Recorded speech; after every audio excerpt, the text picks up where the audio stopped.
அல்லேலூயா. கர்த்தருடைய நாமம் மகிமைப்படுவதாக. சந்தோஷமா இருக்கிறீங்க.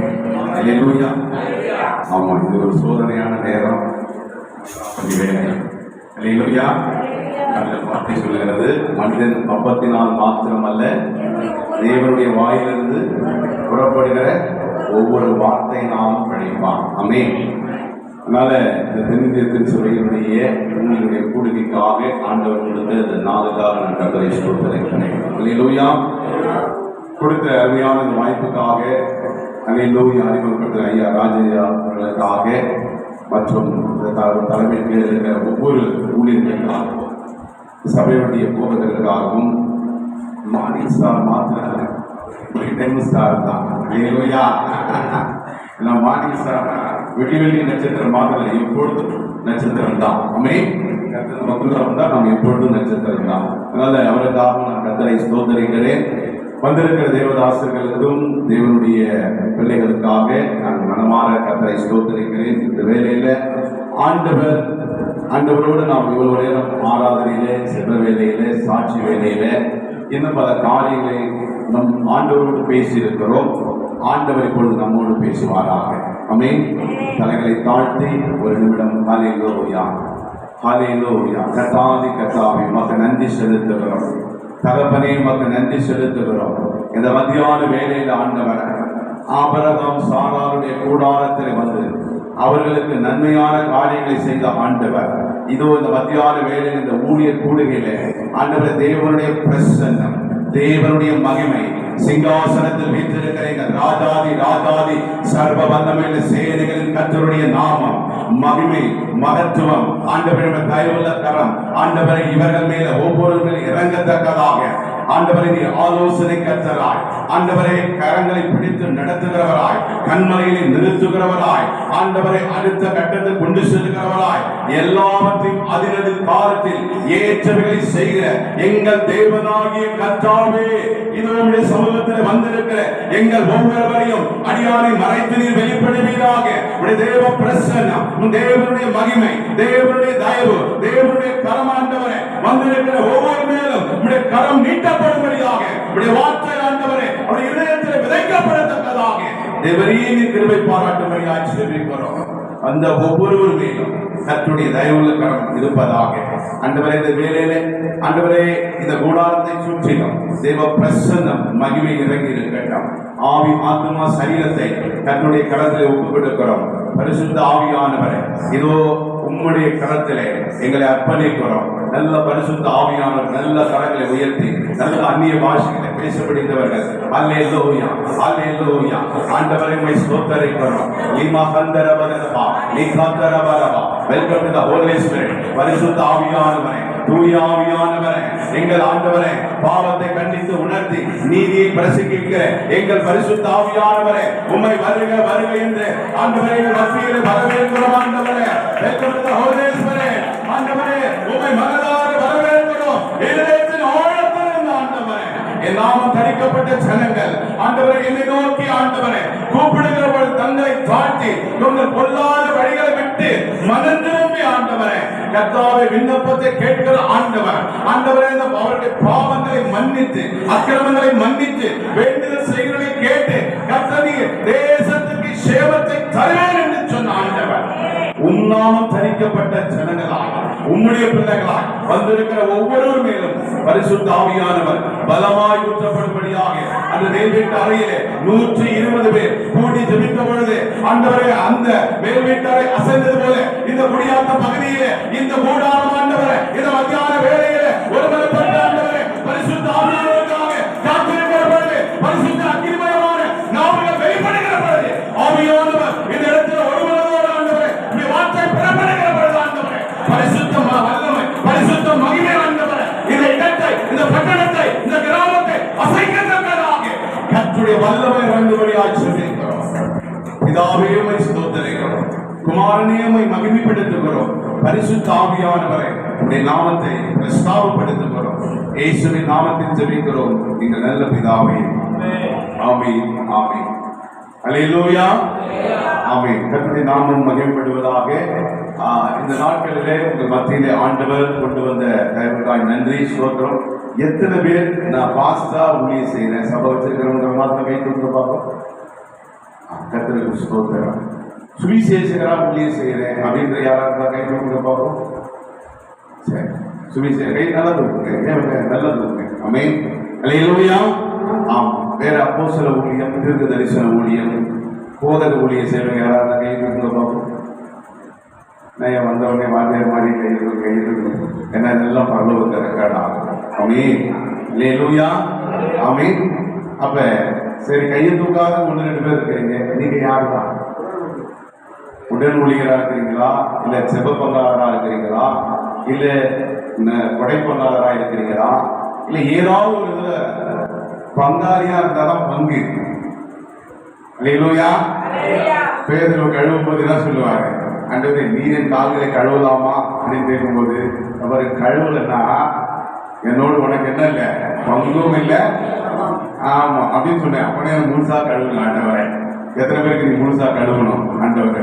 அல்லேலூயா. அல்லேலூயா. என்ன பங்காளர் என்று சொன்னார். அவர் வைத்திருக்கிற பரலோக பூமியுடைய ஆசீர்வாதத்துக்கு நாம் பங்காளிகள், பங்காளர்கள். அல்லேலூயா. இந்த வேதத்தில் வைக்கப்பட்ட ஒவ்வொரு ஆசீர்வாதமும் உங்களுக்கும் எனக்கும் கர்த்தர் வைத்திருக்கிறார். அல்லேலூயா. ஆம், சும்மா இருக்கக்கூடாது, சும்மா வேடிக்கை பார்க்க வரக்கூடாது, சும்மா வந்து போன சொல்லக்கூடாது. ஏதாவது ஒரு விதத்துல தேவனுடைய அவயமாய் இருந்து செயல்பட வேண்டும். ஆமென். நகம் பாருங்க, ஒண்ணுக்கு உதவாது வெட்டி தருவோம், ஆனா அந்த நகமே சில நேரத்தில் நமக்கு தேவைப்படும். அல்லேலூயா. அதனால அவர் தலையாய் இருக்கிறார். அல்லேலூயா. சபைக்கு தலையாய் இருக்கிறார், நம்ம குடும்பத்துக்கு தலையாய் இருக்கிறார், நமக்கு தலையாய் இருக்கிறார். நாம் எல்லாம் அவயங்களாய் இருக்கிறோம். ஆமென். ஆமா, ஒரு கையா இருக்கணும், ஒரு காலா இருக்கணும், ஒரு கண்ணா இருக்கணும், ஒரு நாவா இருக்கணும், ஒரு வலது கால இடது கால எல்லாம் இசைவாய் இணைக்கப்பட்டால்தான் தலைக்கு அழகு. அல்லேலூயா. தலை இல்லைன்னா அதுக்கு வேற பேரு, தலை இல்லைன்னா அதுக்கு வேற பேர் என்ன? ஆமா, அதை வச்சு ஒண்ணும் பண்ண முடியாது. தலை இருந்து சரீரம் இல்லாட்டாலும் அதுக்கு பேரும் வேற, அதை வச்சு ஒண்ணும் பண்ண முடியாது. அப்ப தலையும் அவையும் ஒன்றாய் இசைவாய் இணைக்கப்பட்டிருக்க வேண்டும். அல்லேலூயா. அவைகள் இசைவாய் செயல்பட வேண்டும். அதைத்தான் கர்த்தர் பரலோகம் விரும்புகிறது. ஆமென். எத்தனை பேர் விசுவாசிக்கிறீங்க? ஒரு அல்லேலூயா சொல்லுங்க பாருங்க. அல்லேலூயா. ஆமா, கர்த்தருடைய நாமத்துக்கு மகிமை உண்டாவதாக.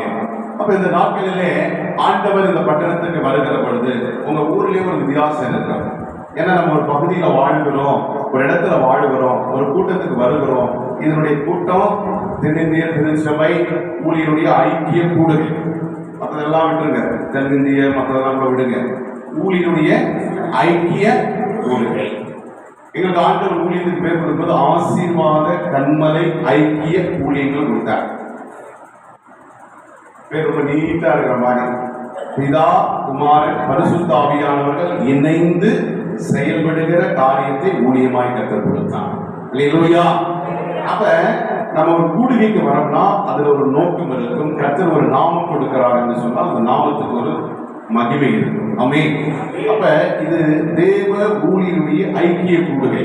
அப்ப தேவனோடு உங்களுக்கு ஐக்கியம் இருக்கணும். அப்ப தேவனோடு ஐக்கியம் இருந்தால்தான் நீங்க தேவ ஊழியர்கள், ஊழியக்காரிகள். தேவனோடு உங்களுக்கு ஐக்கியம் இல்லாமல் உலகத்தோடும், உலக மனிதர்களோடும், மற்ற உறவுகளோடும், மாம்சத்தோடும், மாம்ச இச்சைகளோடும், ஆசாபாசங்களோடும், உங்களுக்கு செல்போனோடும் மற்றதோடும் உறவு இருந்தா நீங்களும் நானும் தேவ ஊழியர்கள் அல்ல. ஆமென். ஆமா, தேவனோடு உறவு இருந்தாதான் அவங்க பேர் என்னது? தேவ ஊழியர்கள். இப்ப மக்களோடு தொடர்பு இருக்கிற ஒரு அதிகாரிக்கு பேர் என்ன சொல்லுவாங்க? அரசாங்கத்துல மக்கள் தொடர்பு அதிகாரின்னு சொல்லுவாங்க. அவருக்கு ஊழியம் சொல்ல முடியுமா? சொல்ல முடியாது. அப்ப தேவனோடு ஐக்கியம் இருக்க வேண்டும், தேவனை தேடுகிறவர்களா இருக்க வேண்டும், தேவனையே நம்புகிறவர்களா இருக்க வேண்டும், தேவனுடைய விசுவாசத்திலே நாம் வளர்க்கப்பட வேண்டும், தேவனை வைராக்கியமாய் தரித்துக் கொள்ள வேண்டும். நான் செத்தாலும் சாகுவேன் என்று சொன்னது போல, கர்த்தர் எனக்கு ஜீவன், சாமி எனக்கு ஆதாயம் என்று சொன்னது போல நம்முடைய வாழ்க்கை இருக்க வேண்டும். அல்லேலூயா. ஆமா, தேவனை ஒருவன் தேடினால் தேவன் அவனை தேடுவார். தேவனை தேடாதவனை தேவனும் தேட மாட்டார். இது வழக்கு. ஏன்னா நம்ம ஒரு தேடி போனதான் நம்ம வீட்டுல தேடி வருவாங்க. அல்லேலூயா. ஆனா இங்க நம்முடைய வாழ்க்கையில் நீங்க தேவனை தேடலன்னா வேறு ஒருத்தன் உள்ள வந்துடுவான். வாண்டடா வந்து என்ன பண்ணிடுவான், வண்டியில ஏறிட்டானா அது ரொம்ப மோசமான பின்விளைவுகளை ஏற்படுத்தும். அதனால தேவன் என்று சொன்னால் சங்கீதக்காரன் சொல்றான் பாருங்க, நான் எக்காலத்திலும் சோதரிப்பேன், என் வாயில் என்ன இருக்குமா, துதி இருக்கும். நான் கர்த்தரை எப்பொழுதும் எனக்கு பின்பாக வைத்திருக்கிறேன். அப்படிதானே, முன்பாக வைத்திருக்கிறேன். ஆமென். அப்ப நான் அசைக்கப்படுவதில்லை. கர்த்தரை முன்னால் நீ வச்சிருந்தா அசைக்கப்பட மாட்டாய். நீ மனிதனை முன்னால் வைத்தால், பணத்தை முன்னால் வைத்தால், இல்ல உறவுகளை முன்னால் வைத்தால், உன்னுடைய பேர் புகழை முன்னால் வைத்தால், உன்னுடைய அறிவு களஞ்சியத்தை முன்னால் வைத்தால், இந்த உலகத்தில் இருக்கிறதை முன்னால் வைத்தால், நீ ஒரு நாள் இல்லாவிட்டாலும் ஒரு நாள் அசைக்கப்படுவாய். அம்மியும் அடிக்க அடிக்க நகரம் என்பது போல நீ கற்றலை மாத்திரம் முன்னால் வைத்தால் நீ ஒரு நாளும் அசைக்கப்படுவதில்லை. வேறு எதையும் முன்னால் வைத்தாலும் ஒரு நாள் நீ அசைக்கப்படுவாய், விழுந்து போவாய், தள்ளப்படுவாய், தடுமாறுவாய், அப்பொழுது வியாகுலித்து போவாய். ஆனால் தேவனை முன்பாக தரித்திருக்கிற ஜனங்கள் வாக்கியவான்கள். அல்லேலூயா. அதனால சங்கீதக்காரன் புத்தகம் 1ஆம் அதிகாரத்தில் சொல்லப்படுகிறது, 1ஆம் அதிகாரம் கர்த்தருடைய வேதத்தில் தியானமாய் இருக்கிற மனுஷன் வாக்கியவான். அவன் நீர்க்கால்கள் ஓரமாய் நடப்பட்டு தன் தன் காலத்தில் தன் கனியை கொடுத்து இலையுதிராது இருக்கிற மரத்தை போல் இருப்பான். அவன் செய்வதெல்லாம் வாய்க்கும். அவே யார் செய்து வாய்க்குமா? அவரை, அந்த வேதத்தை தியானம் பண்ணி அவரோடு உறவாடி அவரை நோக்கி அவருக்காக காத்திருக்கிற மனிதன் செய்கிற காரியங்கள் வாய்க்கும். ஆனால் துன்மார்க்கரின் வழியோ அழிந்து போகும் என்று சொல்லி அதற்கு முடியும். அல்லேலூயா. நீதிமான்களின் வழியை யார் அறிந்திருக்கிறாரா? கர்த்தர் அறிந்திருக்கிறார். நீதிமான் பனையை போல செழித்து அவன் லீபனோனின் கேது மரத்தை போல் வளருவான். அவன் செய்வதெல்லாம் அல்லேலூயா.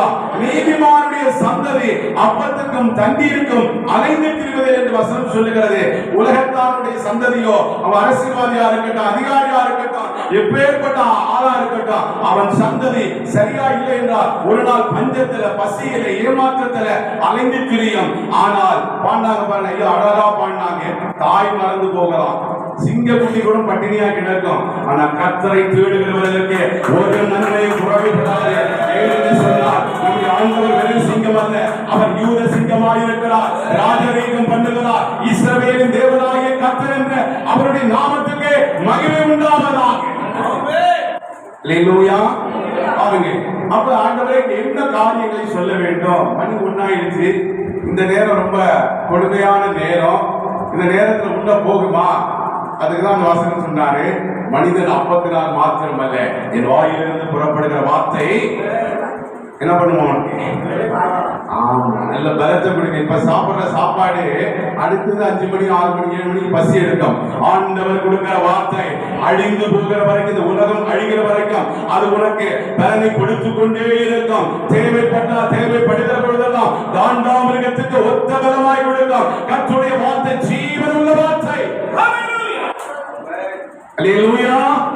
ஆமா. அப்ப ஆண்டவரை கேட்கும் பொழுது ஆண்டவர் சொல்ற, தேவன் திறப்பிலே நிற்கிற மனிதனை தேடுகிறார். தேவனால் நற்சாட்சி பெற்ற தேவ மனிதனே தேவன் உன்னை தேடுகிறார். தேவனால் நற்சாட்சி பெற்று தேவனுடைய ராஜ்யத்துக்காக, தேவனுடைய காரியத்துக்காக திறப்பிலே நிற்கிற, அவருக்கு தேவைப்படுகிற அந்த மனிதனை பார்க்கும்படியாக கர்த்தர் இந்த நாட்களிலே உங்களோடு இடைபடுவார். அல்லேலூயா. அப்ப தேவனுக்கு நீங்கள் தேவை, திறப்பிலே நிற்க தேவை, சுவரை அடைக்கத்தக்கதாக நீங்கள் தேவை. தேவனுடைய காரியத்தை கொண்டு போய் ஆண்டவருக்கு உலகம் எங்கிலும் போய் அவருடைய நாமத்தை பிரஸ்தாபப்படுத்தி அவர் நாமத்தினாலே அவர்களை சீஷர்களாக்கி யூதேயா, சமாரியா, உலகத்தின் கடையாந்திரம் வரைக்கும் போய் அவர்களை சீஷர்களாக்கி அவர்களுக்கு ஞானஸ்நானம் கொடுத்து அவர்களுக்கு நீங்க என்ன பண்ணணும்? கர்த்தருடைய வழியிலே நடக்க வேண்டும். அல்லேலூயா. அல்லேலூயா. அப்ப தேவன் தேடுகிறார். என்னுடைய காரியமாய், நம் காரியமாய் யார் போவார்கள்? இப்ப கூட்டம் முடிஞ்ச உடனே கூட்டத்துக்கு முன்னாடி யார் யாருக்கு என்னென்ன வெரைட்டிஸ் எல்லாம் புக் பண்ணியாச்சு வந்துடும். அதெல்லாம் அந்த நேரத்துக்கு போயிடும். ஆனால் போயிட்டு நீங்க உங்க உலக காரியத்தோட போயிடக்கூடாது. தேவன் இன்றைக்கு ஈவாய் கொடுத்த பரத்திலிருந்து கொடுத்த அந்த வார்த்தையை நீங்கள் அசை போட்டு, நான் எங்கே இருக்கிறேன், இப்பொழுது நான் எந்த இடத்தில் இருக்கிறேன், என் காலம் எதிரே இருக்கிறது, நான் ஏன் இப்படி இருக்கிறேன், தேவன் என்னோடு என்ன பேசினார் என்பதை மீண்டும் நீங்கள் தேவனிடத்திலே விசாரிக்கிறவர்களாய் மாற வேண்டும். அல்லேலூயா. அதனால்தான் துறப்பிலே இருக்க ஒரு மனிதனை கேடுகிறார். எசேக்கியேல் புத்தகம் 22ஆம் அதிகாரம் 30ஆம் வசனம் இருக்கிறது பாருங்க. எடுத்தவங்க வாசிங்க, இல்லைன்னா நான் வாசிக்கிறேன். திறப்பிலே நிற்கவும் தேவன், அல்லேலூயா, எடுத்தவங்க வசனம் எடுத்த வாசிங்க பார்க்கணும். தேவன் திறப்பிலே நிற்கவும் சுவரை அடைக்கத்தக்கதாக ஒரு மனுஷனை தேடுகிறார். வசனம் எடுத்திருக்கீங்களா?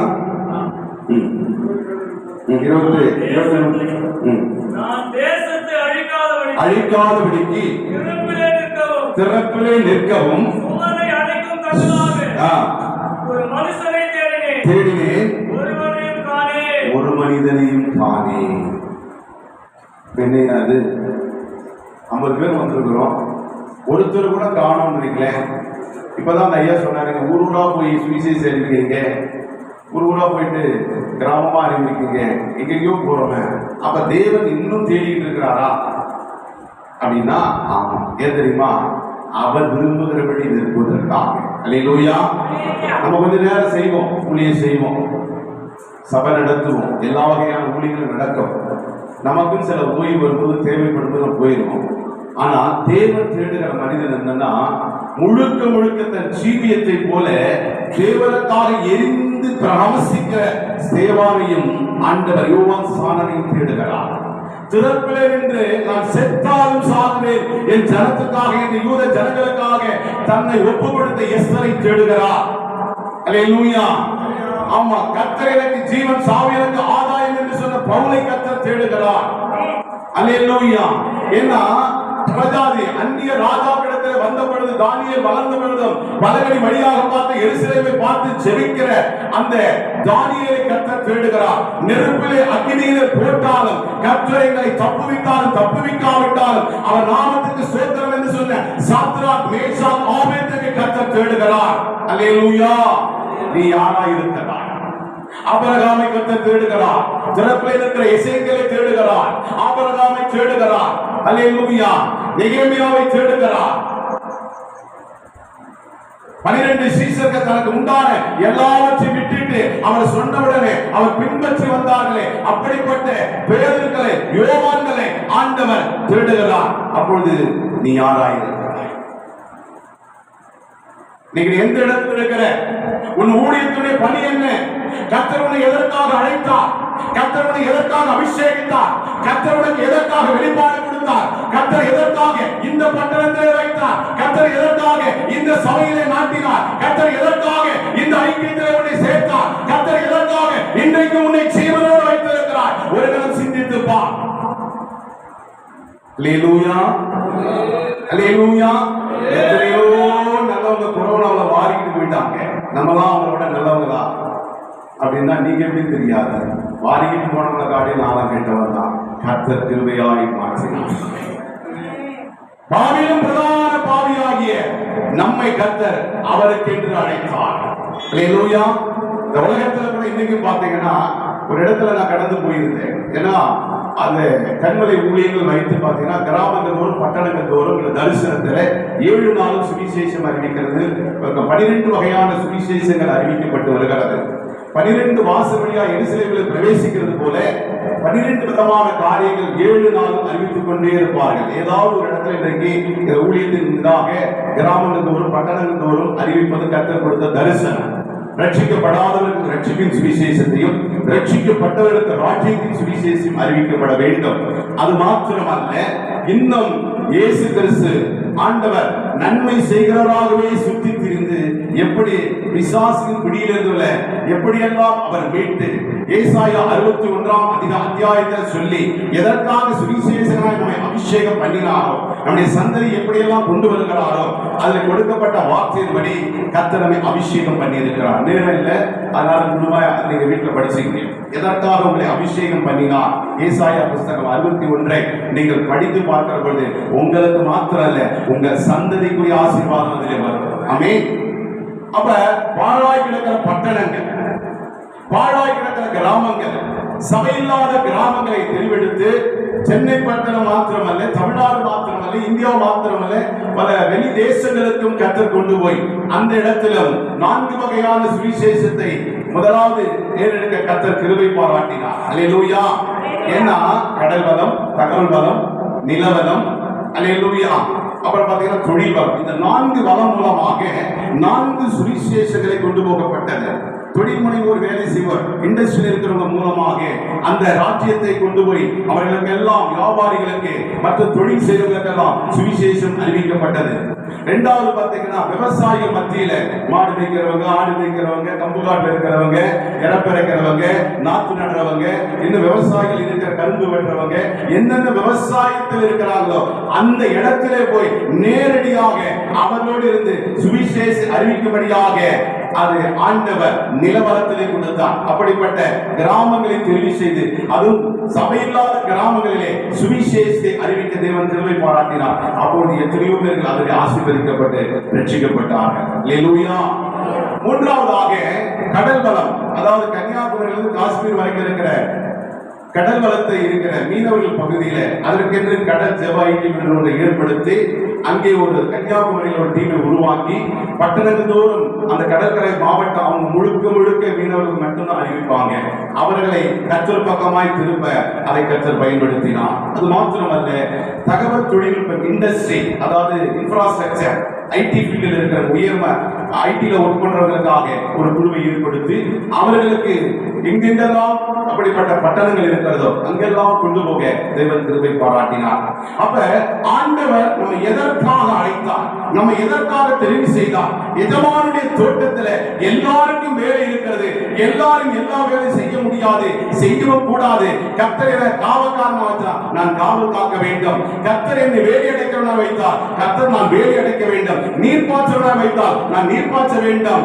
கர்த்தர் என்னை களை எடுக்கிறவனா வைத்தார், நான் களை எடுக்க வேண்டும். நான் என்னை விதைக்கிறவனாய் வைத்தார், விதைக்கிறவனாய் மாற வேண்டும். கர்த்தர் என்னை மேய்ப்பனாய் வைத்தார். 5 வகையான ஊழியத்திலே பிரதானமான முழுநேர ஊழியம் செய்கிறவர்கள் அந்த பணியை அவர் அழைத்த அழைப்பில் அவர் கொடுத்த பாத்திரத்தில் அவர் உங்கள் மேல் வைத்த அபிஷேகத்தை நீங்கள் இடைவிடாமல் ஒவ்வொரு நாளும் முன்னேறி செல்ல வேண்டும். அப்பொழுதுதான் உங்கள் அழைப்பில், உங்கள் மேல் வைத்த தரிசனத்தில், உங்கள் மேல் வைத்த அபிஷேகத்தில் கர்த்தர் நிரம்பி வழிகிற பொழுது நீங்கள் போகிற இடத்துல அந்த பட்டணத்தில் மிகுந்த ஒரு சந்தோஷம் உண்டாகும். அந்த பட்டணத்தில் உலகத்தை கலைக்கிறவர்கள் இங்கே வந்திருக்கிறார்கள் என்று சொல்லி அனைவரும் பார்க்கிற பொழுது கர்த்தருடைய மகிமை வெளிப்படும். கர்த்தர் உங்களை நியாயம் அங்கே அவருடைய மகிமையினாலே, அவருடைய அபிஷேகத்தினாலே, அவருடைய கிருபையினாலே நடத்துகிற பொழுது ஆவியானவர் பலமாய் கிரியை செய்வார். அல்லேலூயா. அப்ப அழைத்த அழைப்பை நீங்கள் பார்க்க வேண்டும், உங்களை வைத்திருக்கிற அபிஷேகத்தை பார்க்க வேண்டும். எந்த சூழ்நிலையில் அழைத்தார், எந்த மக்களுக்காக அழைத்தார், எந்த பட்டணங்களுக்காக அழைத்தார், எந்த கிராமங்களுக்காக அழைத்தார், எந்த இனங்களுக்காக அழைக்கப்பட்டார் என்பதை நீங்கள் அறிந்து அந்த வழியிலே நீங்கள் செல்லுகிற போதுதான் திரளான அறுவடைகளை அழைப்பார், நீங்கள் அறுவடை செய்வீர்கள். யோசுவாவுக்கு முன்பாக மலைநாட்டு தேசம் வைக்கப்பட்டது. 10 பேர் வேவு பார்க்க போனார்கள். 8 பேர் சொன்னாங்க, முன்னாடி இருக்கிறவன் மிகுந்த நெடியேசரா இருக்கிறாங்க, மிகுந்த ராட்சதரா இருக்கிறாங்க, அவர்களை பார்க்கலாம், நம்ம வெட்டிக்கிளி மாறி இருக்கிறோம், அவருக்கு முன்பாக நிற்கவே முடியாது என்று சொன்னார்கள். 2 மனிதர்கள் சொன்னார்கள். யோசுவாவும் காலேபும் சொன்னார். ஏன் என்று சொன்னார், அவர்கள் மாம்சத்திலிருந்து பார்த்தார்கள், இவர்கள் பார்த்தாங்க. அவர்களை காட்டிலும் நமக்குள்ள இருக்கிற தேவன், நம்முடைய தேவன் நமக்கு கொடுத்திருக்கிற தேசம் அது நல்ல தேசம் என்று சொன்னார்கள். அல்லேலூயா. ஏன்னா இவர்கள் 2 பேருக்கும் கர்த்தர் மேல் இருந்த விசுவாசம் அந்த பட்டணத்தை நம்மால் பிடிக்க முடியும் என்று சொல்லி நீங்க வந்திருக்கிற இன்றைக்கு தேவனுடைய ஊழியக்காரர்களே, அந்த 8 பேர் மாதிரி நீ இருக்க விரும்புகிறாயா? இல்ல உன் வாழ்க்கை அப்படிதான் இருக்கிறதா? உடைய அழைப்பில நீ சோரம் போயிருக்கிறாயா? இல்ல உடைய அழைப்பை அடுத்த கட்டத்துக்கு முன்னேற்ற முடியாமல் இருக்கிறாயா? இல்ல காலேபை போல, யோசுவாவை போல நீ கர்த்தருடைய பார்வையிலே ஒரு பட்டணத்தை பார்த்தால், மலைகளை பார்த்தால், நதிகளை பார்த்தால், கிராமங்களை பார்த்தால், குடிகளை பார்த்தால், ஜாதிகளை பார்த்தால், கர்த்தரும் கரத்திலே கையளிப்பார். ஏன் என்று சொன்னார், மனிதனால் கூடாதது தேவனால் கூடும். அல்லேலூயா. உலகத்தாங்க இன்னைக்கு எல்லாம் இன்னைக்கு நம்ம போஸ்ட் அடிக்கிறோம். 1 மாசத்துக்கு முன்னாடி நோட்டீஸ் போட்டோம். ஒரு மாசத்துடைய ஜெபம் இன்றைக்கும் நம்முடைய டீம்ல ஜெபம் பண்ணிட்டு இருக்கிறாங்க. காலையில இருந்து கொடுத்த ஒரு வாரம் 10 நாள்ல இருந்து உங்களுடைய சபைக்காக இந்த குழுக்காக ஜெபம் பண்ணிக்கிட்டே இருக்காங்க. ஜெபம் இல்லாம வெளியே போக முடியாது. அல்லேலூயா. அப்ப பாருங்க, அப்ப உலகத்தாங்க பாருங்க, எந்த போஸ்டர் இல்லை, எந்த விதமான அறிவிப்பும் இல்லை. அந்தந்த நாட்களிலே அவர்கள் கூடுகிறார்கள். ஏன் நம்மால கூட முடியல? எத்தனையோ வாட்ஸ்அப், எத்தனையோ போஸ்டர், எத்தனையோ பிட் நோட்டீஸ், அதுக்கு அது இல்லாம பாஸ்டர் கண்டிப்பா இது எல்லாருக்கும் போன் பண்ணி சொல்லியிருப்பார். கடைசியா இன்னைக்கும் சொல்லியிருப்பார் ஆளை காணான்ட்டு. இவ்வளவு செய்தும் ஆட்கள் நம்முடைய இந்த இடத்துக்கு வருவது குறைகிறார்கள். அங்க அழைக்கவே படவில்லை. ஆயிரமான லட்சோப லட்ச கூட்டங்கள் வருகிறது. அல்லேலூயா. இந்த தினத்துல நீங்க செய்தி பார்த்திருப்பீங்க, திருச்செந்தூர்ல லட்சக்கணக்கானவர்கள் போய் யாரும் அழைக்கல. ஏன்னா அதே மாதிரி நாட்டுக்கு நான் நிறைய போயிருக்கிறேன். அங்க பாத்தீங்கன்னா அந்த ராமோக பட்டாபிஷேகம் அந்த இது பண்ணும்போது பாத்தீங்கன்னா அதுல கோடிக்கணக்கான இந்த வருஷத்துல 45 கோடி வந்து அந்த 10 நாளை கொண்டாடி இருக்கிறார்கள். எத்தனை கோடி? 45 கோடி. 146 கோடியில 45 கோடி கண்ணுக்கு தெரிஞ்சு நரகத்துக்கு போகுது. பாருங்க, ஏன் அவனால் அங்கே வர வைக்கப்படுகிறது? வட்டிக்கு வாங்குறான், மீட்டர் வட்டிக்கு வாங்குறான், நிலத்தை விற்கிறான், கொண்டாட்டி தாலியை விற்கிறான். அங்க போறான் குடும்பத்தோட. அங்கே அவன் போகிறான். இங்கே அழைக்கப்படுகிறோம், விருந்து வைக்கிறோம், ஆடை கொடுக்கிறோம், உதவி செய்கிறோம். ஏன் இங்கே வருவதில்லை? நீங்க வந்து ஊழியக்காரத்தை கேளுங்க, ஐயா எத்தனை வருஷம் முடி ஊழிய ஆரம்பிச்சுங்க? ஏன்னா நிறைய பட்டணம் கிராமத்துக்கு போய் கேட்டு அதான் சொல்றார், நான் சிறப்புல நிற்க ஒருவனை தேடுகிறேன், ஒருவனையும் காணேன்னு சொல்றார். இயேசு கிறிஸ்து வந்து 2025 வருஷம் ஆயிடுச்சு. இதை எசேக்கியேல் சொல்லி அதுக்கு முன்னாடி ஏன்னா அவர் படைத்த சிருஷ்டிப்பின் நாள் கணக்கு பார்த்தா 7 நாள் 6 7 பார்த்தீங்கன்னா 7000 வருஷம். ஏன்னா நம்முடைய பார்வையில் ஒரு நாள் அவருடைய பார்வைக்கு அவருடைய ஒரு நாள் நமக்கு 1000 வருஷமா. அப்ப அதுல ஒரு 7000 வருஷம். அதுக்கடுத்து இதுல இருந்து புதிய ஏற்பாடு காலத்துல ஒரு 3000 வருஷம் தோராயமா இருக்குன்னு வச்சுக்க, 10,000 வருஷம். இயேசு கிறிஸ்து வந்து போய் 2000 வருஷம், 12,000 வருஷத்துக்கு மேல ஆயும் ஆண்டவர் இன்றைக்கும் தேடிட்டு இல்லை. அப்படி தேடிட்டாருன்னா 70 வந்திருக்கும்ல, அவருடைய வருகை வந்துடும். எங்க ஒண்ணு தேடி கண்டுபிடிச்சிட்டா திரும்ப நம்ம அதுல இருப்போமா? ஒரு திருக்காரி தொலைஞ்சிருச்சு, ஒரு பணம் தொலைஞ்சிருச்சு, இல்ல நமக்கு ஒரு பணம் தேடுறது கிடைச்சதுன்னா நம்ம அடுத்தடுத்து போக மாட்டோம், அங்கேவா இருப்போம். ஆனா அந்த வசனம் இன்னைக்கு அதான் படிக்கிறோம், நாளைக்கு அதான் படிக்கிறோம். அப்ப ஏன் இந்த வசனம் முடிந்து விட்டது, கண்டுட்டேன், நான் தேடினேன், அவன் வந்து வேலை செஞ்சுட்டான், ஏன் இந்த வசனம் இன்னும் நமக்கு முடிவடையவில்லை? தேவனுடைய வருகை எப்பொழுது வருகிறதோ அப்பொழுதுதான் இந்த வருகை, இந்த வார்த்தை நிறைவு பெறும். அல்லேலூயா. இல்லை என்று சொன்னால், ஒருவேளை நீங்கள் நான் எடுத்துக் கொள்ளப்பட்டால் நம்மேல் வைத்த கடமை முடிந்தது, மற்றவங்க செஞ்சாங்களோ இல்லையோ, நான் செஞ்சுட்டேன் எடுத்துக்கிட்டேன். எதை விசுவாசிக்கிறேன்? அல்லேலூயா. ரெண்டே காரியம் தான். அப்ப ஏன் இது வரல? அல்லேலூயா. சொல்லுங்க, ஏன் வரல? நீங்களும் சபை கட்டுறீங்க, இந்த 8 மாசம் கிறிஸ்துமஸ் ஜுரம் வந்துடும். இயேசு பிறந்தார், உங்களுக்கு எனக்கு இல்லை, உலகத்துக்கே தெரியும். அல்லேலூயா. அவங்களுக்கே தெரிஞ்சு ஐயோ இந்த டிசம்பர் மாசமா கிறிஸ்துவ எல்லாம் வருவாங்க, அவங்களுக்கு என்ன வயசு வந்துருச்சு. நான் கேட்கிறேன், பிறப்புல நிற்கணும், 70 வரணும், ஆண்டவர் வருகை வரணும், பரலோகத்துக்கு போகணும், அப்படி போகணும், இப்படி போகணும்னு நம்ம பேசுறோம், கூட்டம் வைக்கிற எல்லாம் பண்றோம். மற்றவங்க தான் விடுங்க, நம்ம ஊழியத்துல அந்த பலனை நீங்க அறுவடை செஞ்சிருக்கீங்களா? சொல்லுங்க. நீங்க மற்ற ஊழியக்காரங்க மாதிரி வந்து வேகமா பேசிட்டு போறது, ஒரு வார்த்தை சொன்னா அது உங்களை உயிர்த்து ஆராய்ந்து பார்க்கணும்.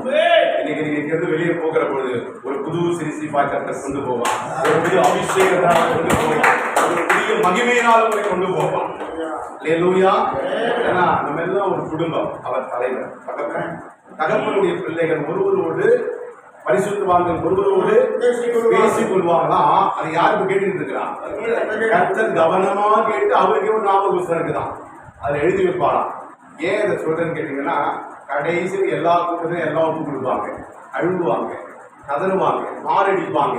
அந்தவரே அதை பார்த்து ஐயோ நாளைக்கு ஒரு 10 ஆத்துமான இந்த வாசலை தாண்டி அங்க போனா, வீட்டுக்கு போனா அங்க ஒண்ணு திக்குன்னு உட்காந்து இருக்கும். அங்க போன உடனே இந்த அபிஷேகம் அப்படியே பலூன் ஒரு ஊசி குத்துற மாதிரி என்ன ஆயிரும்? போயிடும். அது வரல. எஸ்தர் சொல்லுகிறார், 127 நாடுகளுக்கு தெருவில் கிடந்தவர், யாசகருடன் வழி இல்லாமல் இருந்த தாய் தகப்பனை இழந்தவர், முறையினால் வளர்க்கப்பட்டவர், அடுத்த வேளை சாப்பாட்டுக்கு இல்லாதவரை கர்த்தர் நினைத்தருளினார்.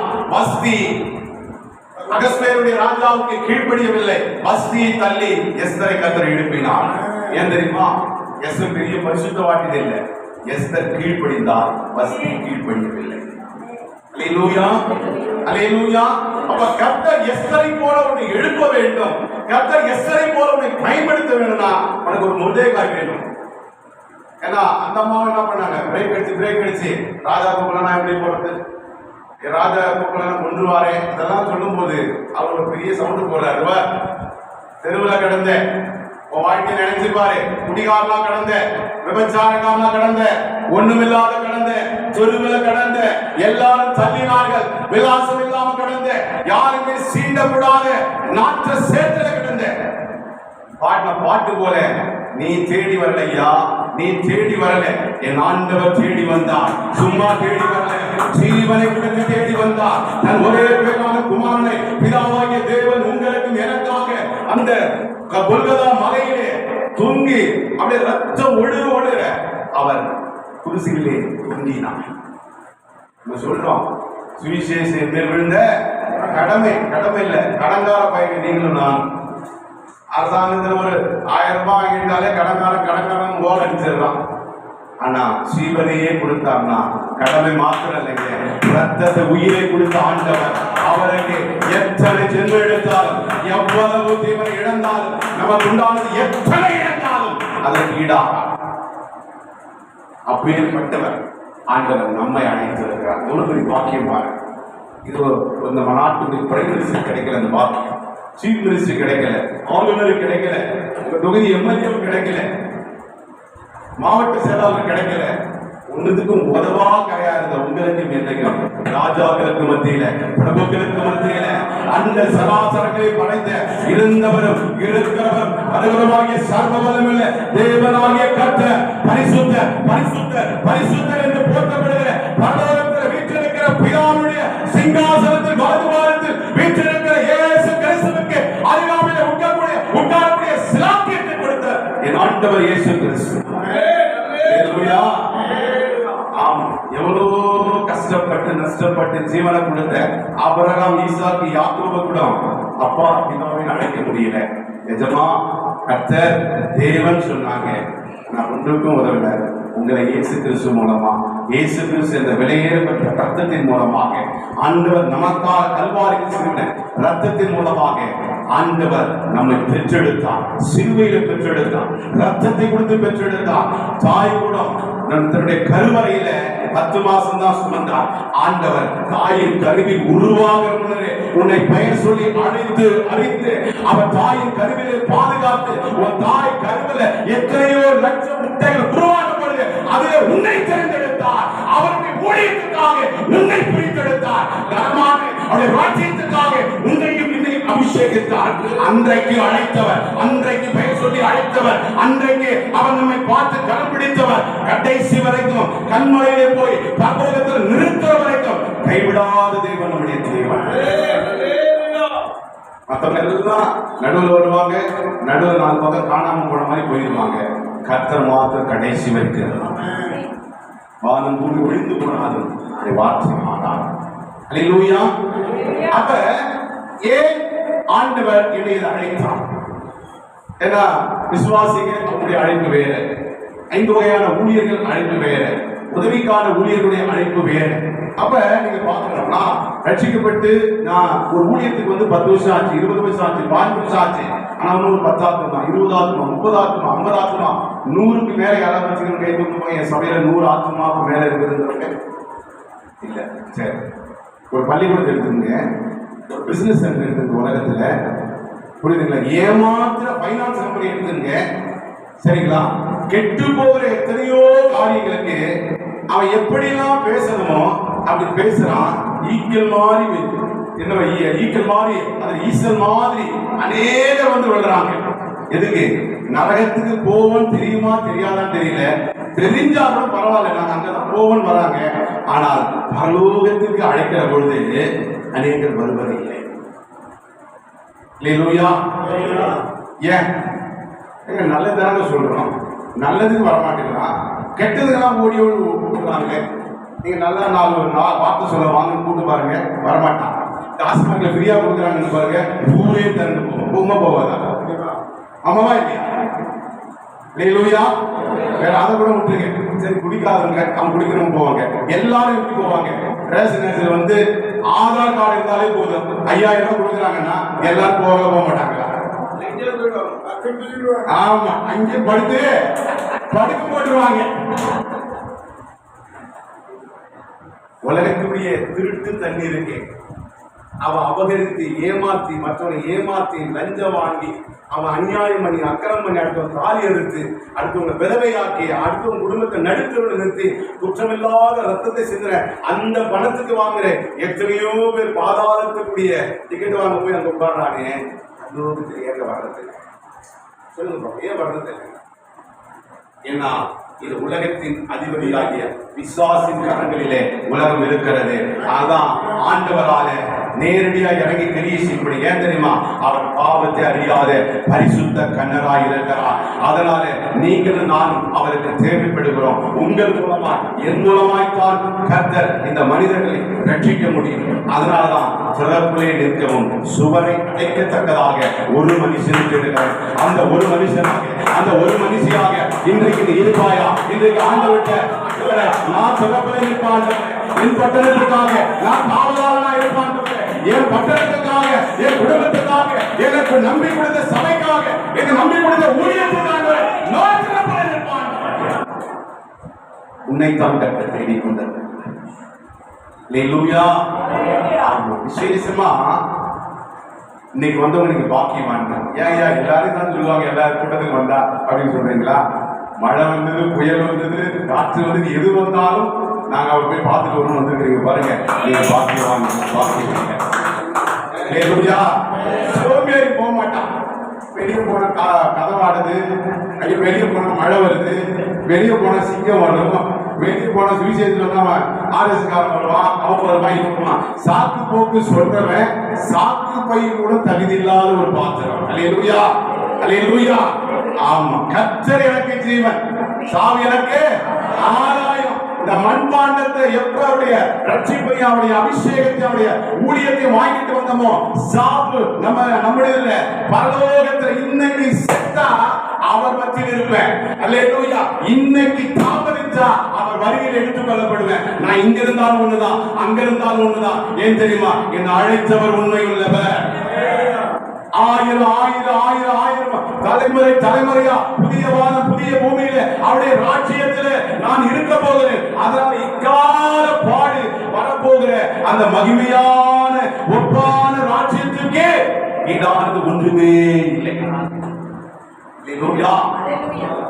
அப்ப நாங்க நிறைய கிராமத்துல போவோம். இரண்டாவது, தொழில் முனைவர் வேலை செய்வது மூலமாக நிறைய எம்ப்ளாய்மெண்ட் உருவாக்கி சில சபைகள் ஆட்கள் இருக்க மாட்டாங்க. அங்க நிறைய கிராமத்துல அது ஒரு தரிசனத்துல ஒரு பகுதியா இருக்கும். அப்ப அந்த சபையில நிறைய ஆசீர்வாத கூட்டம் நடக்கும், ஃபீடிங் மினிஸ்ட்ரி நடக்கும், சுவிசேஷ கூட்டம் நடக்கும். இதே காரியம் தான். ஒரு 10 பேர் 20 பேர், அவங்க அதிகபட்சம் 100 பேர் இருக்காங்க.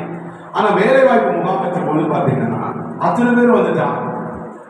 அந்த கிராமத்துல தெரியாதவங்கலாம் வந்துட்டு ஒரு 30ல இருந்து ஒரு 70 பேர் வந்துட்டாங்க. இந்த பாஸ்டருக்கு என் வாழ்நாள் என் சபையில வெளியே நிற்குது, நான் நீங்க பாஸ்டர் பாக்குறேன். அல்லேலூயா. அதனால்தான் இயேசு கிறிஸ்து நன்மை செய்கிறவராகவே சுற்றி தெரிந்தார். நீங்க ஏதாவது ஒரு நன்மை ஒரு 44 செய்யணும். நன்மைனா இயேசு, உண்மையினாலும் இயேசு தான். இந்த ரெண்டும் சேர்ந்தா ஒரு மனுஷனுக்கு வாழ்க்கைப்பட முடியும். அல்லேலூயா. அப்ப நன்மை செய்யவனுக்கு காணி இருக்கிறவனுக்கு செய்யத்தக்கவனுக்கு செய்யாமல் இருப்பதே பாவம். நீங்க போய் காசு கொடுங்க, பிரெட்டு கொடுங்க, துணி கொடுங்க, நான் தூக்கி ஓட்ட போட்டுருவோம். இதெல்லாம் என்கிட்ட இருக்குது. நாங்க ஊத்துக்கோட்டையில கிராமத்துல நிறைய அறிவிக்கும் போது சொன்னாரு, ஐயா ஏசுகிட்ட வந்தா எனக்கு போய் சொல்றாரு. என்ன சொல்றாருன்னா, நீங்க ஏசுகிட்ட வந்து உங்க ஆசீர்வாதமா இருப்பீங்க, உங்க பிள்ளைங்க நல்லா வாழும், உங்க பிள்ளைங்களுடைய பிரச்சனை எல்லாம் மாறும், அதெல்லாம் மாறும். யோபா இப்பயும் நான் அப்படிதான் இருக்கேன். என் பிள்ளைங்க இருக்க தெரியுமா, அமெரிக்காவில் இருக்கலாம். என் மருமகன் தெரியுமா, டாக்டர். எங்க வீட்டுல 3 டாக்டர் இருக்குது. சரியா? எங்க வீட்டுல பண்ணையாட்டு வேலை செய்யறவங்க ஒரு 10 பேர் இருக்கிறாங்க. எனக்கு 50 ஏக்கர் நிலம் இருக்கு. நான் எதுக்கு வெளிநாட்டு கடவுளை தேடி வரணும்? நான் எதுக்கு தேடி வரணும்? நீங்க தான் குழப்பம் இல்லாம அங்க பணத்தை வாங்கிட்டு வேலை செய்யுங்க. நாங்கெல்லாம் ஒரிஜினல் அப்படின்னு சொல்லி வேற வேலை சொன்னா பள்ளிக்கூட நான் சொல்ல முடியாது. அப்ப அந்த விளையாட்டு கேட்டதுதான் எல்லாம் எல்லாத்தையும் கிடைக்கும். நீங்க போய் பார்த்து நான் வாக்குவாதம் பண்றவங்களுக்கு அப்புறம் சொன்னாங்க. அங்க கொஞ்சம் வாக்குவாதம் நடக்குது, கொஞ்சம் கை கலப்பாகிற மாதிரி இருக்குது, வாங்கன்னு சொன்னாங்க. அவங்க போய் ஐயா சார் பிடிச்சிருக்கு, தப்பா நினைக்கிறாங்க. என்னன்னா நான் ரொம்ப காரி துப்பிடுவேன், நீ வெளியே போயிருக்கு, இதுதான் மரியாதை அப்படின்ட்டாரு. ஏன்னா அந்த வீட்டில் பாட்டி மாப்பி ஜோம் பண்ண போவாங்க. சரியா? அவங்க அந்த இடத்துல இருக்கிறாங்க. ஏன் என்று சொன்னால் சத்தியத்தை குறித்து சாட்சி கொடுத்தாலும் சுவிசேஷம் அறிவித்தாலும் அந்த அபிஷேகம் இல்லாமல் நீங்க போய் அறிவிச்சீங்கன்னா இப்படிப்பட்ட காரியங்களை நீங்கள் எதிர்கொள்ள வேண்டியது இருக்கும். அல்லேலூயா. ஆமா. ஏன்னு கேட்டீங்கன்னா பிசாசுக்கு தெரியும் யார் யார் எப்படின்னு. எனக்கு பவுலையும் தெரியும், இயேசு கிறிஸ்துவும் தெரியும். நீங்க 3 பேர் யாரும் கேட்டுதான் இல்லையா? வசனம் படிச்சிருக்கீங்களா இல்லையா? நீங்க படிக்கவும் மாட்டீங்க, ஜெபம் பண்ணவும் மாட்டீங்க, கோயிலே போற ஆள் இல்லை. அவங்க ஏன் ஆண்டவர் நாமத்தை வச்சு பிசினஸ் பண்ண பார்த்தாங்க. இந்த நாமத்தை சொன்னா நமக்கு நல்ல வருமானம் வரும், அல்லேலூயா, நல்ல பேர் கிடைக்கும், நல்ல நமக்கு மரியாதை சொசைட்டில கிடைக்கும் அப்படின்றதுக்காக அவங்க செஞ்சாங்க. பிசாசே வெகுண்டு எழுந்துருச்சு. அதை பவுல் சொல்றாங்கன்னா அது ஒரு அர்த்தம் இருக்குது, அது இயேசு கிறிஸ்து சொல்றாங்கன்னா அது ஒரு அர்த்தம் இருக்குது. நீங்க யாரு அந்த நாமத்தை சொல்றதுக்கு? இன்னைக்கு உன் ஊழியத்தில் அந்த மாதிரி காரியம் இருந்தா ஆண்டவர்கிட்ட இன்னைக்கு ஒப்பு கொடுத்துரு. இழிவான ஆதாயத்துக்கும் இச்சைக்கும் பேர் பிரஸ்தாபத்துக்கும் மனுஷ புகழ்ச்சிக்காகவும் இன்னும் மற்ற காரியங்களுக்காகவும் நீ ஊழியத்தை போட்டுக்கொண்டு அலைந்திருப்பாய் என்று சொன்னால், அக்கிரமக்காரர்களே என்னை விட்டு அகன்று போங்கள் என்று சொல்லி பிதா சொல்லுகிற காலம், குமாரன் சொல்லுகிற காலம் வெகு விரைவிலே வரும். அல்லேலூயா. ஆமா, நம்ம ஊழியம் செய்கிறது அவருக்கு செய்யணும், நம்முடைய மகிமைக்காக அல்ல, நம்முடைய பெயர் பிரஸ்தாபத்துக்காக அல்ல, நம்முடைய பண தேவைக்காக அல்ல. என்ன? முதலாவது தேவனுடைய ராஜ்யத்தையும் நீதியும் தேடுங்கள், மற்றவை எல்லாம் கூட கொடுக்கப்படும். அப்ப அவரை தேடினால் அவர் எல்லாவற்றையும் கொடுக்கிற காரியம். அப்ப அந்த ஐஸ்வர்யாவை பார்த்து சொல்லும் போது நான் சொன்னேன், ஐயா மனுஷனுக்கு தப்பா நினைச்சுக்காதீங்க, அவங்க நீங்க நல்லா இருக்கணும், நான் நல்லா தான் இருக்கிறேன், நீங்க போயிருந்தாங்க. அப்ப நான் ஒரே ஒரு வார்த்தை சொல்லவான்னு கேட்டேன். சரி சொல்லி தொலை அப்படின்னாரு. அப்ப சொன்னோம் என்னன்னா, எல்லாருக்கும் எல்லாம் தேவைப்படாது, ஆனா எல்லாருக்கும் ஒண்ணு தேவைப்படுதா? என்னது அப்படின்னாரு. எல்லாருக்கும் இவருக்கு பணம் தேவைப்படாது, உங்களுக்கு படிப்பு தேவைப்படாது, அவங்களுக்கு வீடு தேவைப்படாது, ஒவ்வொருத்தருக்கும் ஒரு தேவை இருக்கும். ஆனா எல்லாருக்கும் இந்த தேவை இருக்காது. ஆனா எல்லாருக்கும் ஒரு தேவை இருக்குது, பாவ மன்னிப்புன்னு ஒண்ணு இருக்குது. அவ ஆண்டி முதல் அரசனா இருந்தாலும் பாவ மன்னிப்பு கொடுக்குது. அவர் யாரு? அவருக்கு எனக்கு என்ன சம்பந்தம்? அவர் ஏன் என்ன மன்னிக்கணும்? எங்க குலதெய்வம் இருக்குது, எங்க எது இருக்குது அப்படின்னு சொன்னார். இல்லையா, நீங்க நல்லா ஜோம் பண்ணுங்க, சரி நீங்க ஜபிக்க வேணாம், நீங்க இதை நினைச்சீங்க, நான் கிளம்பிட்டோம் அங்கிருந்து. அதுக்கடுத்து திரும்ப 6 மாசம் அந்த இடத்துக்கு போகிற பொழுது அவருடைய காரியம் வேறு மாதிரியா இருந்தது. அதுக்கடுத்து அதே இடத்துல எந்த இடத்துல விரட்டப்பட்டோமோ அந்த இடத்துல அந்த குடும்பத்துல ஒரு கேன்சர் வியாதி, ஒரு பெரிய பிரச்சனை மாறின உடனே அந்த மனுஷன் முழங்கால் படிட்டு ஒப்பு கொடுத்த ஆண்டவர்கிட்ட. அல்லேலூயா, அல்லேலூயா. ஏன் தெரியுமா? அந்த வார்த்தை அவனுக்குள்ள ஒரு கிரியை செஞ்சிருக்கும். ஏன்னா எல்லாருக்கும் எல்லாம் தேவைப்படாது. இந்த சகோதரிக்கு பணம் தேவைன்னா அந்த சகோதரிக்கு படிப்பு தேவை, இந்த தம்பிக்கு வீடு தேவை, உங்களுக்கு வேற தேவை. ஆனா இவங்களுக்கு கூட்டத்தில் வந்திருக்கிற எல்லாருக்கும் பாவ மன்னிப்புன்னு ஒண்ணு தேவை. அது வேற எங்கேயும் அண்ணாச்சி கடையில விற்காது, அது ரிலையன்ஸ்ல போய் வாங்க முடியாது, சூப்பர் மார்க்கெட்ல விற்க முடியாது, கம்பெனிலாம் இருக்காது. அது ரத்தம் சிந்தின ஆண்டவராகிய இயேசு கிறிஸ்து மாத்திரமே கொடுக்க முடியும், வேற எந்த தெய்வத்தாலையும் கொடுக்க முடியாது. அல்லேலூயா அப்படின்னு சொன்ன பொழுது அவர் அன்னைக்கு அக்செப்ட் பண்ணாருன்னு தெரியல. ஆனா பின்னால போகிற பொழுது அவரை பார்க்கும்போது அந்த வீட்டுல நிறைய சில மரணங்கள் போராட்டங்கள்லாம் இருந்திருக்குது. அதுக்கடுத்து திரும்பவும் நாங்க போகும்போது ஒரு மறுப்பை ஒன்றும் சொல்லல. அதே வீட்டுல கர்த்தர் அவரை ரட்சிப்பை காண்பிக்கும்படி கிருபை செய்தார். அல்லேலூயா, அல்லேலூயா. அந்த ஏரியாவை மட்டும் 70 பேர் கொடுத்தாங்க. ஒருத்தர் 2 பேர் இல்ல, 70 பேர் கொடுத்து எங்களுக்கு நடத்த சொல்லுங்க. இன்னைக்கு இவங்க இந்த இயேசு குமர்றவங்க, இவங்கெல்லாம் ஒரு மாதிரியான ஆட்கள், இவங்கெல்லாம் ரொம்ப அடித்தட்டில் இருக்கிறவங்க, இவங்க பார்த்தாலே பாவம், இவங்கெல்லாம் தீண்டத்தகாதவங்க அப்படின்னு நினைச்சிட்டு இருந்த அந்த ஒரு ஜாதி எனக்கு என்ன 70 பேர் அந்த இடத்துல பேர் கொடுத்தாங்க. அந்த ஊழியக்காரர்கள் அது வரைக்கும் வர பயப்பட்டு இருந்தாங்க. அதுக்கு அடுத்தது ஆண்டவரால் முடியாத காரியம் ஒன்றுமே இல்லை. இன்னைக்கு அவர்களும் சபையிலே இருக்கிறார்கள். ஆமென். ஆனா அதனால வசனம் சொல்லுகிறது, சகல ஜனங்களுக்கும் என்னுடைய வீடு செப வீடு என்னப்படும். ஆனா இன்னைக்கு நம்ம என்ன பண்றோம், ஒரே ஒரு வீட்டுக்கு மட்டும்தான் சொல்றோம், ஒரு இன மக்களுக்கு சொல்றோம், 2 பேருக்கு சொல்றோம். சகல ஜனம்னா உங்க பட்டணத்துல உங்க கிராமத்துல பல ஜாதிகள் இருப்பாங்க. எல்லா ஜாதிகளுக்கும் நீங்க சொல்ல வேண்டும். எல்லா ஜாதிகளுக்காக தான் தேவன் தன் ஜீவனை கொடுத்தார். நமக்குள்ள ஒரு பயம், ஐயோ அங்க போனா, ஏன்னா நாங்களே போன இடத்துல சொல்லுவோம், அது பாருங்க உங்க உங்க உங்க ஏரியா அது, உங்க கூட்டம் அங்க அப்படின்னு வாங்க. அப்படியா, நீங்களே நம்ம கூட்டம் தான், யார் சொன்னா, உங்களுக்கு எனக்கு சம்மந்தமே கிடையாது. அப்படியா, சரி சோத்ரம், ஆண்டவர் உங்களை நேசிக்கிறார். அவர் ஒன்றும் நேசிக்கவும் தேவையில்லை, ஒன்றும் தேவையில்லை, நீ கிளம்ப அப்படின்ட்டுவாங்க. திரும்பவும் நாங்க போவோம், திரும்பவும் போவோம். அல்லேலூயா. ஏன்னா கர்த்தர் ஒரு சின்ன ஹோல் போட்டார்னா அவன் இருதயத்துல அவருடைய வார்த்தை, ஜீவனுள்ள வார்த்தை ஒரு முறை உள்ள போயிடுச்சுன்னா அது இன்றைக்கல்ல நாளைக்கல்ல என்றாவது ஒரு நாள் மிகுந்த பலன் கொடுக்கும். கண்ணீரோடு நீங்கள் விதைத்து பாருங்க, கம்பீரமாய் அறுக்கை செய்வீர்கள். அல்லேலூயா.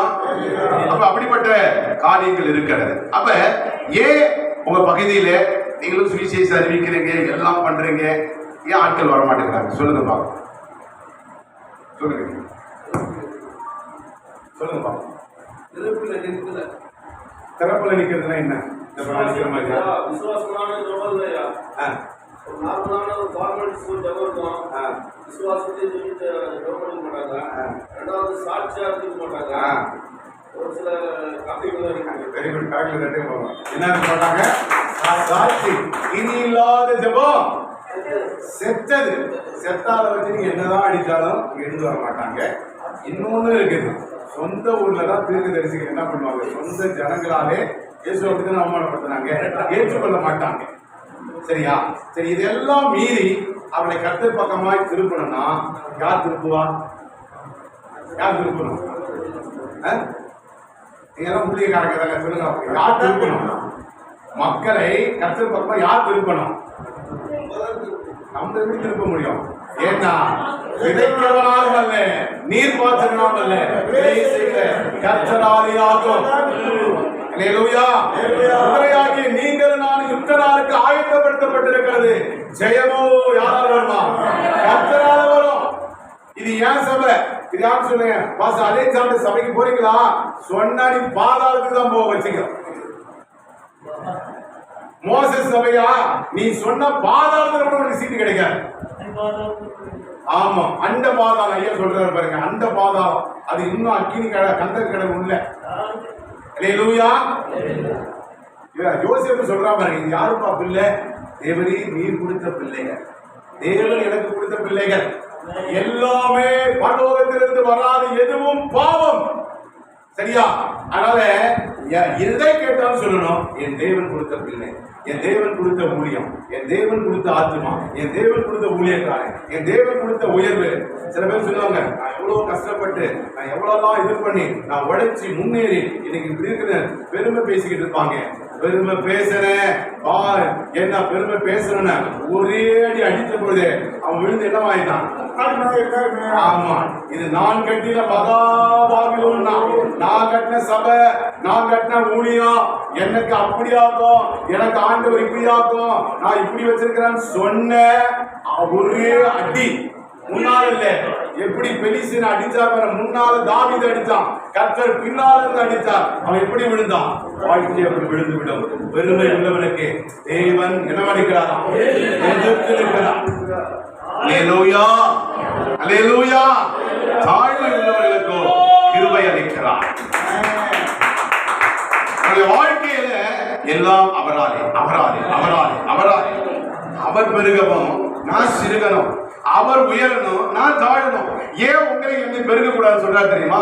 நீங்க முந்திரி கொட்ட மாதிரி கர்த்தருக்கு மேலா நம்ம வந்தோம்னா சத்துரு அடிக்கிற அந்த அக்னி அஸ்திரத்துல தலை ரெண்டா போயிடும். அதனால சொல்ற, நீ எனக்குள்ள மறைஞ்சுக்க, நான் நிக்கிறேன். ஏன் தெரியுமா?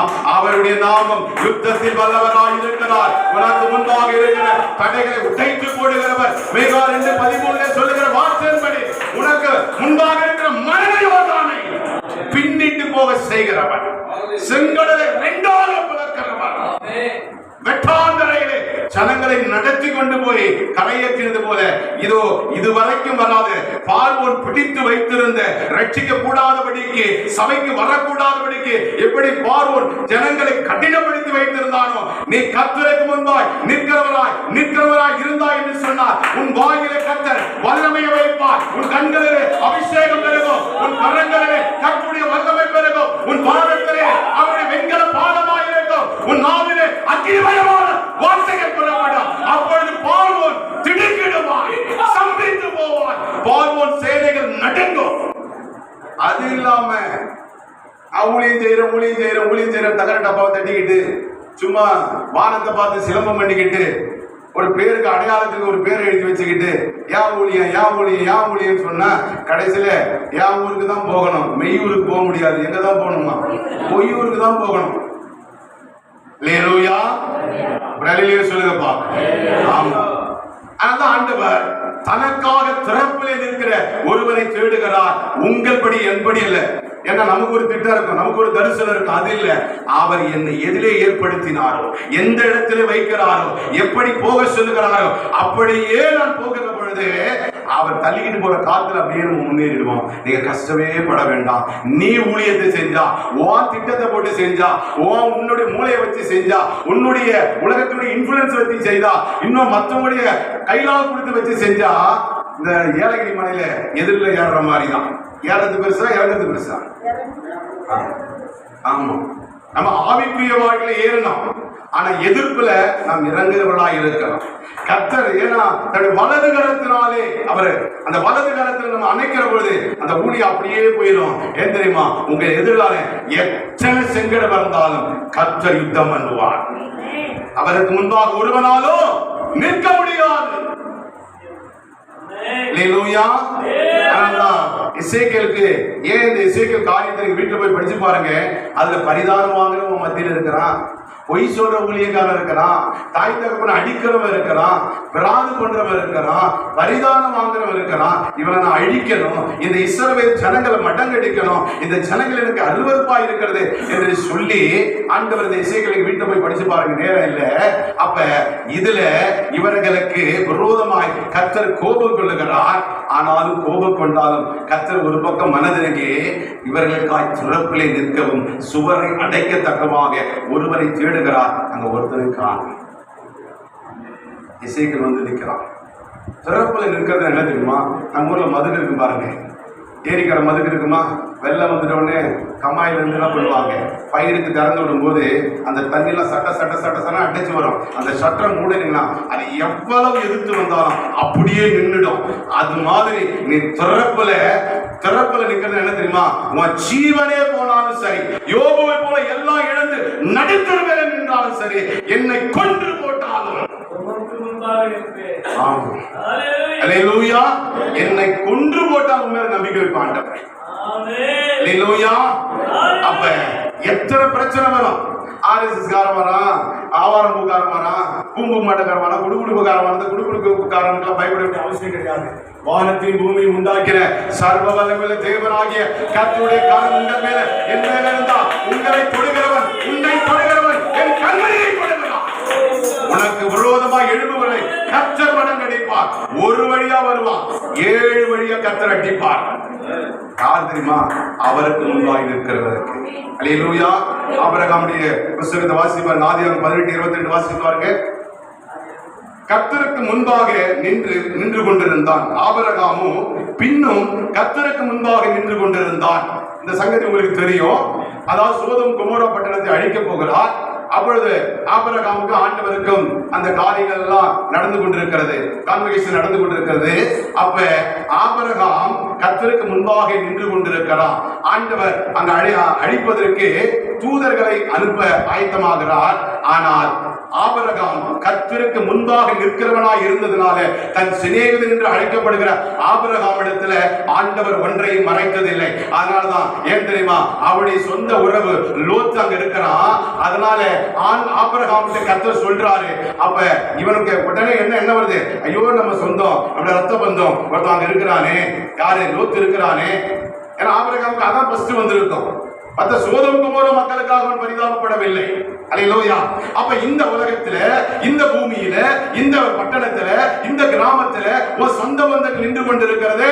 இன்றைக்கும் விக்கிரகத்தோடு கைலாகப்பட்டு பேசித்தனத்துல, விபச்சாரத்துல, அருவருப்புல, அகால மரணத்துல, திடீர் தற்கொலையில, விபத்துல, நாசமோசத்துல, இன்னும் மற்ற காரியங்களை அழித்து கொண்டிருக்கிற பொழுது நீ ஆபிரகாமாய் நிற்கிறாயா, இல்ல நான் எவ்வளவு சொன்னாலும் அவன் கேட்க மாட்டான்னு சொல்லி அள்ளு தட்டி போகிறாயா? கர்த்தர் இன்னைக்கு உன்னை பார்த்து கேட்கிறார். அந்த இடத்துல ஆபிரகாம் அவன் சோதோம் குமோராவுக்கு போனது அது அவன் தப்பு. நான் அப்பவே சொன்னேன், அவன் கீழ்ப்படிகள் சொல்லி விட்டிருந்தானா லோத்து அன்றைக்கு பாதுகாக்கப்பட்டிருக்க மாட்டான். அருமையான தேவ ஜனமே, அருமையான ஊழியக்காரியே, அருமையான ஊழியக்காரனே, நீ ஆபிரகாமை போல திறப்பிலே கர்த்தரிடத்தில் பேசுவனா இருந்தால் பட்டணத்தை குறித்து கர்த்தரிடத்தில் பேசுவான்.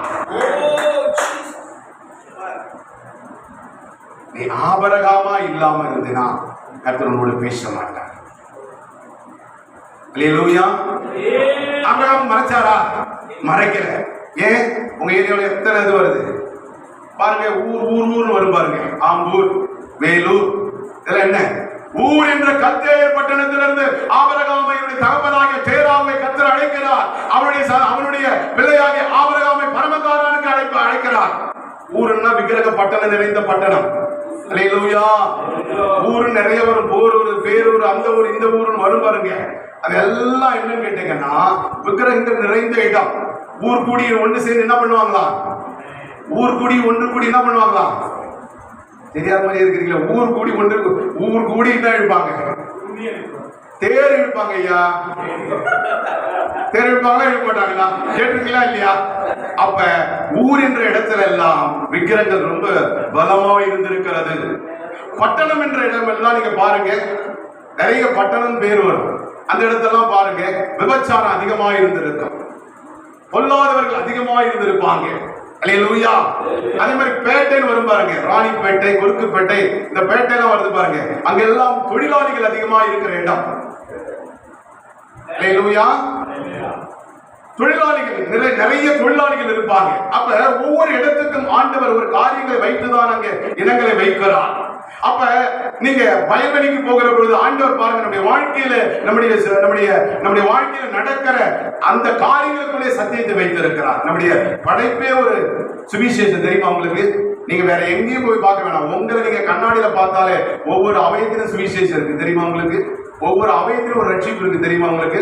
ஒவ்வொரு படைப்பில் ஒரு அபிஷேகம், ஒரு ஆசீர்வாதம் இருக்கு. தெரியுமா? நீங்க பார்க்கறது, கேட்கறது, கேள்விப்படுறது இன்னும் எல்லாமே உங்களுக்கு ஜெபமாய் மாறணும். அல்லேலூயா. ஏன்னா அறுப்பு மிகுதி, ஆட்களோ கொஞ்சம். அறுப்புக்கு எஜமான ஆட்களை அனுப்பும்படி அவரிடத்துல வேண்டிக் கொள்ளுங்க. நீ எதுக்காக வேண்ட? ஆண்டவரே, இந்த வருஷத்துல இடம் வாங்கிடணும், இப்படியா சபை கட்டிடணும், ஆண்டவரே இந்த இடத்துல பொண்ணுக்கு கல்யாணம் நடந்துடணும், ஆண்டவரே இந்த வண்டி வாங்கிடணும், ஆண்டவரே எப்படியாவது, ஆண்டவரே இந்த இஎம்ஐ எல்லாம் கட்டி முடிச்சிடணும், ஆண்டவரே ஆண்டவரே ஆண்டவரே ஆண்டவரே. ஆண்டவருக்கே தெரியும். நீங்களே அப்படி ஜெபம் பண்ணீங்கன்னா உங்களால பிறப்பிக்கப்படுகிற ஆத்துமாக்களுக்கு குட்டி போட்ட ஆடு இருக்குது பார்த்தியா, அது என்ன பண்ணும்? அது தனியா ஜெபம் பண்ணுமா? உங்களை விட நீங்க 8 அடி பாய்ந்தீங்கன்னா அது 16 அடி பாயுது. ஆமாவா இல்லையா? நீ ஒரு கடன் வாங்கினா அது 4 இடத்துல கடன் வாங்குது. வாங்குதா இல்லையா? வாங்குறாங்களா இல்லையா? அப்ப கர்த்தரால் பிறப்பிக்கப்பட்ட எந்த மனுஷனும் கர்த்தருடைய அபிஷேகத்தை பெற்று, கர்த்தருடைய தரிசனத்தை பெற்று, கர்த்தரால் அழைக்கப்பட்டு, கர்த்தரால் அடையாளப்படுத்தப்பட்டு, கர்த்தரால் அங்கீகாரம் பெற்று, கர்த்தருடைய மகிமையால் செய்கிற எந்த ஊழியத்துக்கும் கர்த்தரே தலைவராக இருக்கிறார். அல்லேலூயா. அது நீங்க எத்தனை பேர் வந்து வளைஞ்சு கொண்டாலும் அத்தனை கர்த்தர் பிரிச்சு எடுத்து மேல கொண்டு போயிட்டே இருப்பாங்க. அவங்கதான் ஈஸியா ஊழியம் செய்து கஷ்டம்னு ஒருத்தர் சொன்னா நீ மாம்சத்தில் ஊழியம் செய்யறன்னு அர்த்தம். ஏன் தெரியுமா? அவருடைய ஊழியம், அவருடைய ராஜ்யம், அவருடைய ஆத்மா, அவருக்கு இல்லாத எனக்கு என்ன? எனக்கு சொன்னா நான் வேலை செய்யறேன். சரியா? வாட்ச்மேன்லையா கேட்ட திறந்து விட்டியா?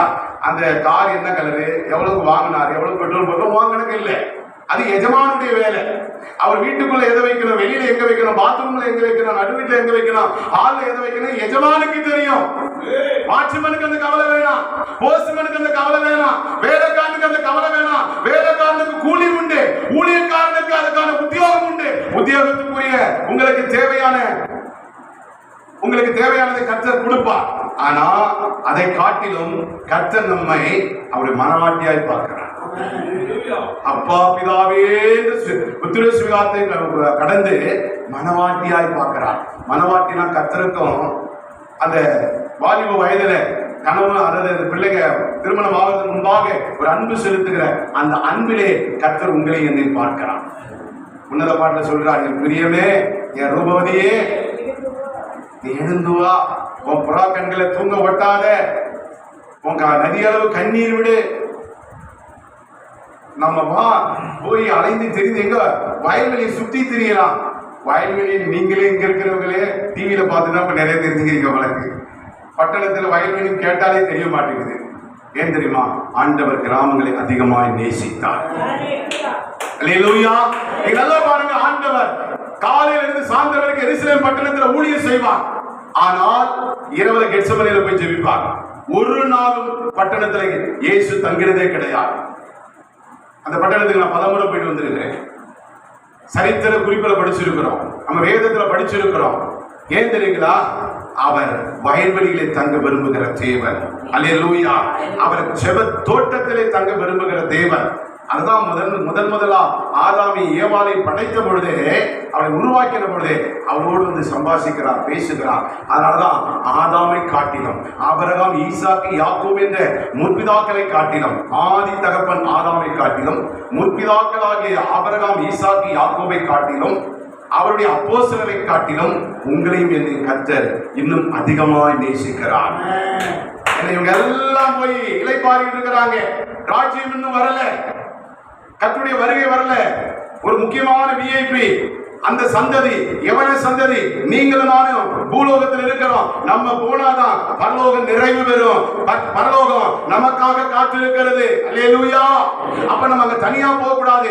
கை நிறைய பொக்கிஷத்தோட போகணும். நீ காசு பணம் கொண்டு போக வேண்டாம், நகனிட்ட கொண்டு போக வேண்டாம். ஆத்துமா என்ற கோதுமை விளைச்சல கை நிறைய கொண்டு போ. சேவான எழும்பி நின்று வரவேற்ற பரலோகம் உன்னை எழுந்து நின்று வரவேற்கும். உன்னை மார்போடு தழுவிக்கொள்ளும். கர்த்தர் உன்னை கனப்படுத்துவார். உன்னை கிரீடத்திலே முத்து அதிகமாய் பதிப்பார். அங்கே ராஜ்யத்திலே பிதாவுடைய வலது பாகத்தில் வீற்றிருக்கிற ஆண்டவராகிய இயேசு கிறிஸ்து அருகாமையிலே உட்கார்கிற பாக்கியத்தை பெறுவாய். எத்தனை பேர் அதை விசுவாசிக்கிறீங்க? சரி, கடைசி வரைக்கும் ஒரு கேள்வி கேட்டு சொல்லவே இல்லை. நீங்க சொல்லாம நானும் முடிக்க மாட்டேன். அல்லேலூயா. ஏன் நீங்க கூட்டம் வைக்கிறீங்க? ஆட்கள் வரல, சொல்லுங்க. ஆமே, கடவுளை தட்டி கர்த்தருடைய நாமம் மகிமைப்படட்டும். சரி, இப்ப மனக்கு குருடாயிடுச்சு, உடற்பிலே குருடாயிடுச்சுன்னா அந்த குழந்தை நம்ம ஒண்ணும் பண்ண முடியுமா? ஒண்ணும் பண்ண முடியாது. சரி, நடுவில் குருடாயிடுச்சு. குருடாயிடுச்சுன்னா பார்வை தட்டுப்படுது. வயசு வரும்போது நம்ம என்ன பண்ணுவோம்? போய் டாக்டரை பார்ப்போம். டாக்டர் என்ன பண்ணுவாரு? அந்த கண்ணாடினால உலகத்தை பார்க்கலாம். வேத கண்ணாடினால பார்த்தா இயேசுவை பார்க்க முடியும். அல்லேலூயா. அவங்க உலக கண்ணாடியை பார்க்கறதுனாலதான் உலக ஆசீர்வாதத்திலே இருக்கிறாங்க. அல்லேலூயா.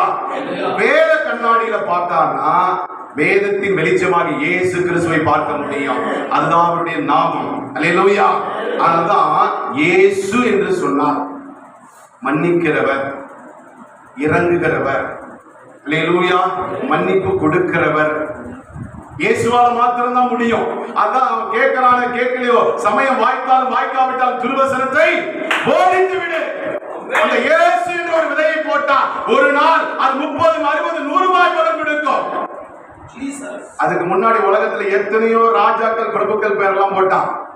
இப்ப போய் பார்த்தா அந்த பேர்லாம் என்ன அவுட் ஆஃப் போக்கஸ் ஆயிடுச்சு. இப்ப கரண்ட்ல இருக்கிற அரசியல் தலைவர் பேர் தான் எல்லாரும் ஞாபகம் இருக்கும். காந்தி பேர் எத்தனை பேருக்கு ஞாபகம் இருக்கும்? அதுக்கு முன்னாடி எத்தனை பேர் ஞாபகம் இருக்கும்? ஏன்னா அந்த காலம் வர வர மனிதர்களுடைய மகிமை மறைந்து போகும். மாறாதது, மறையாதது, திருத்தாதது, என்றும் மறையாதது, பரிசுத்தமானது, நீதியானது, அது என்றும் நீதியின் வெளிச்சத்தை போல பிரகாசிக்கிறது ஒரு நாமம் என்று சொன்னார். அது ஆண்டவராகிய இயேசு கிறிஸ்து பெற்றவர் நாமம். அப்ப அந்த நாமத்தை அதான் சொல்றார், நீ நாமத்தை பிரசாபடுத்த எந்த சாணத்திலும் நான் வந்து உன்னை ஆசீர்வதிப்பேன். ஒரு உதாரணத்துக்கு பாருங்களேன். நீங்க நம்ம ஊர்ல புளிய மரம் இருக்கா இல்லையா? சீக்கிரம் இருக்கிறோம் எங்க டக்குனு சொல்லலாம். ஏன்னா ஒரு விஷயத்தை அறிஞ்சுக்கிட்டு நீங்க முடித்த புசில உங்க ஊர்ல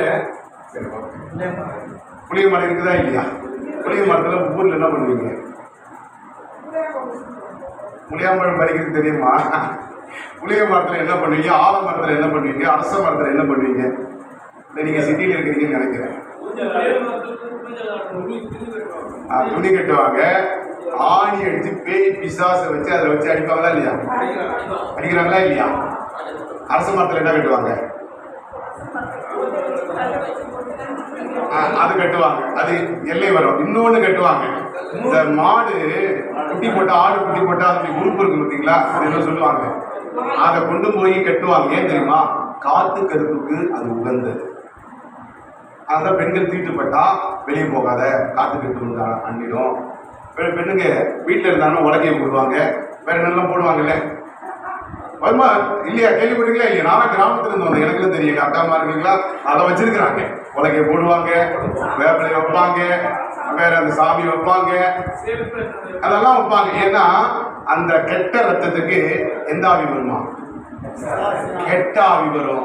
நல்ல ரத்தத்துக்கு நல்ல ஆவி வரும். இயேசுவின் ரத்தம் தூய ரத்தம், பரிசுத்தமான ரத்தம், விலையேறப்பட்ட ரத்தம், திரு ரத்தம். அது மனுஷனுடைய பாவத்தை கழுவுகிற ரத்தம். அவன் கட்டுற ரத்தம் பொல்லாத ரத்தம், குற்ற, அதாவது மோசமான ஒரு காரியம். அதனால்தான் காத்து இருப்பது வந்து அது இருக்கும்போது தான் நிறைய பேரால என்ன ஆகும் கேட்டீங்கன்னா, அந்த ஸ்பிரிட். நீங்க ஊரை சுத்தி எல்லாம் புளிய மரத்தை வச்சுக்கிட்டு அங்க புளிய மரத்தை விட்டுன்னு நான் சொல்லல, சரிங்களா? அந்த ஸ்பிரிட் அது கிராமத்தை சுத்தம். அந்த ஆவி, உங்க வீட்டுல மீன் வறுக்கிறீங்கன்னா பக்கத்து வீட்டுல சாம்பார் வச்சாங்கன்னா எந்த வாசனை அதிகமா இருக்கும்? மீன் வாசனை தான் அதிகமா இருக்கும், நாற்றம் தான் அதிகமா இருக்கும். அப்ப பாவத்துக்குள்ளே பாவம் இருந்தா பாவம் தான் பெருசா தெரியும். பரிசுத்தம் ஒரு நம்ம ஒரு இதுல சொல்லணும்னா, கூவாத்துல போய் செட்டு பாட்டில் போட்டா செட்டு பாட்டில் இருக்கிற இடமே தெரியாது. ஆமாவா இல்லையா? குப்பை மூட்டில் போய் நீங்க செட்டு பாட்டில் போட்டா தெரியாது. அப்ப இந்த உலகம் ஒரு குப்பை மேடு, இந்த உலகம் ஒரு சாக்கடை, இந்த உலகம் ஒரு பாவம், இந்த உலகம் ஒரு அசுத்தம், இந்த உலகம் ஒரு பொல்லாத காரியம்.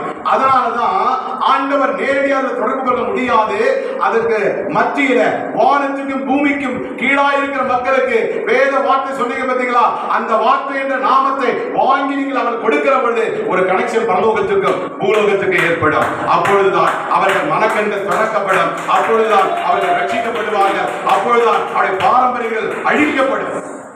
நீங்க முதல்ல ஆவியில டிசர்னிங் ஸ்பிரிட் அறியணும் ஐயா. ஊழியை செய்றீங்கன்னா சும்மா போய் லபலபம் கையை வச்சு காதை வச்சு அப்படிலாம் பண்ணாதீங்க. வரத்தை கேளுங்க. ஆண்டவர் பவுல் சொல்றாரு, ஆவியின் வரங்கள் இருக்கணும். ஆவியின் கனி அவட்ட இல்லைன்னா நீதியின் கனியாகிய பரலோகத்தை பெற முடியாது. நீதியின் கனி படிச்சிருக்கீங்களா இல்லையா? நீதியின் கனி யாரும் கொடுக்க முடியும்? ஆண்டவராக இயேசு கிறிஸ்து தான் கொடுக்க முடியும். 1 தீமோத்தேயு 8:12 நினைக்கிறேன். அந்த நித்திய ஜீவனை பெற்றுக்கொள், அதற்காகவே நீ அழைக்கப்பட்டார். அந்த நித்திய ஜீவன், அந்த அந்த நீதியின் கனி யாருக்கிட்ட தான் இருக்குது? ஆண்டவராகிய இயேசு கிறிஸ்து தான். ஆவியின் கனி எத்தனை? ஆவியின் கனி எத்தனை? 9 இல்ல, 11 கிடையாது, 1 தான். அதுக்குள்ள இருக்கிற சொல்லதான் 9. ஆவின் கனியோ அப்படின்னு வரும். வசனத்தை இந்துமார்க்கு வச்சு பொறுமையா படிக்கணும். அவசர அவசரம் ஆவின் கனி 9, ஆவின் கனி 9 அப்படி இல்லை. ஆப்பிள் 1, சாத்துக்குடி 1 தான். சாத்துக்குடிக்குள்ள இருக்கிற சொல்லதான் 9. ஆவியின் கனி என்ற இயேசு என்ற ஒருவர், அவருக்குள்ள 9 வகையான சுவை இருக்கிறது. அந்த 9 வகையான சுவையை இன்றைக்கு நீ பெற்றுக்கொள்ள வேண்டுமானால் அதை கொடுக்க வேண்டியவர் என் ஆண்டவராகிய இயேசு கிறிஸ்து மாத்திரமே. அப்பதான் நீதியின் சுபாவம் வரும். அதான் மத்திய 5ஆம் அதிகாரத்துல நீங்க ஒவ்வொரு ஊழியக்காரரும் ஒவ்வொரு நாளும் வாசப்படி தாண்டும் போதே நீ படிக்கணும். படுக்கறைக்கு போகும்போது 3 அதிகாரத்தை நீங்க அதிகமா வாசிக்கணும். என்னுடைய அனுபவத்துல சொல்றேன். நீங்க வெளியே போறீங்கன்னா பாதுகாப்புக்கு 91 சங்கீதம் எல்லாம் படிச்சிருவீங்க.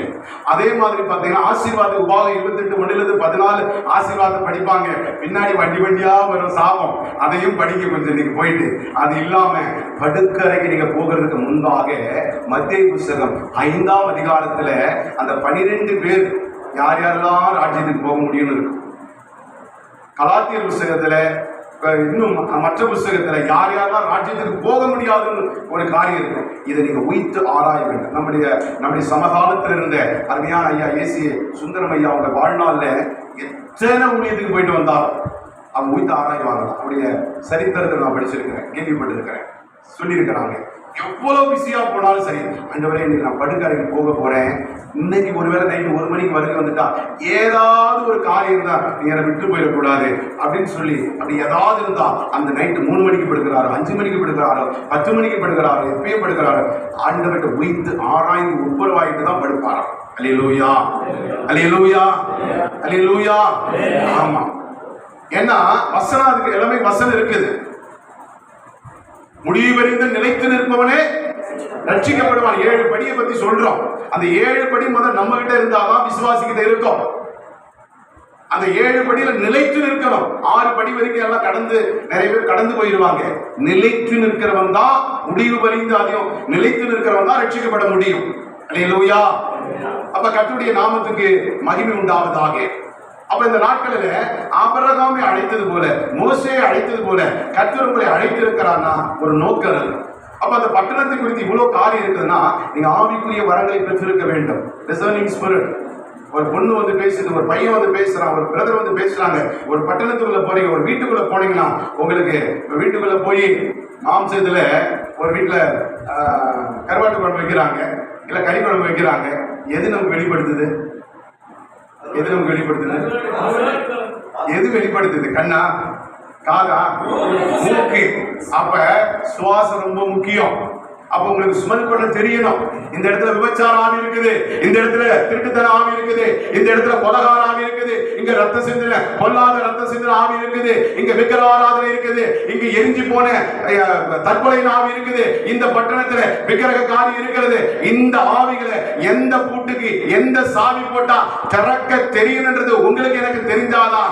ஏன்னா பூட்டும் ஒரே மாதிரியா இருக்கும், சாவியும் ஒரே மாதிரியா இருக்கும், நம்பர் வேறையா இருக்கும், பிரச்சனை ஒரே மாதிரியா இருக்கிற மாதிரி தெரியும். அதற்கான சாவியாகிய வசனத்தை நீ போட்டாதான் அந்த பூட்டு திறக்கும், அந்த தடைகள் மாறும். அப்பொழுது உங்க மனக்கண்கள் திறக்கப்படும். இயேசு என்ற வார்த்தை உள்ளே போகும். அப்பொழுது குமாரன் விடுதலையாகினார், மெய்யாகவே நீங்கள் விடுதலையாவீர்கள். நீ அதை சொல்லாம நான் நிறைய பேரை பார்த்துக்கிறேன். எல்லா இடத்துக்கும் போனாலும் ஒரு இடத்துல போகணும். ஒரு ஊழியக்காரர், அவருக்கு 4 பொண்டாட்டி, புரியுதுங்களா?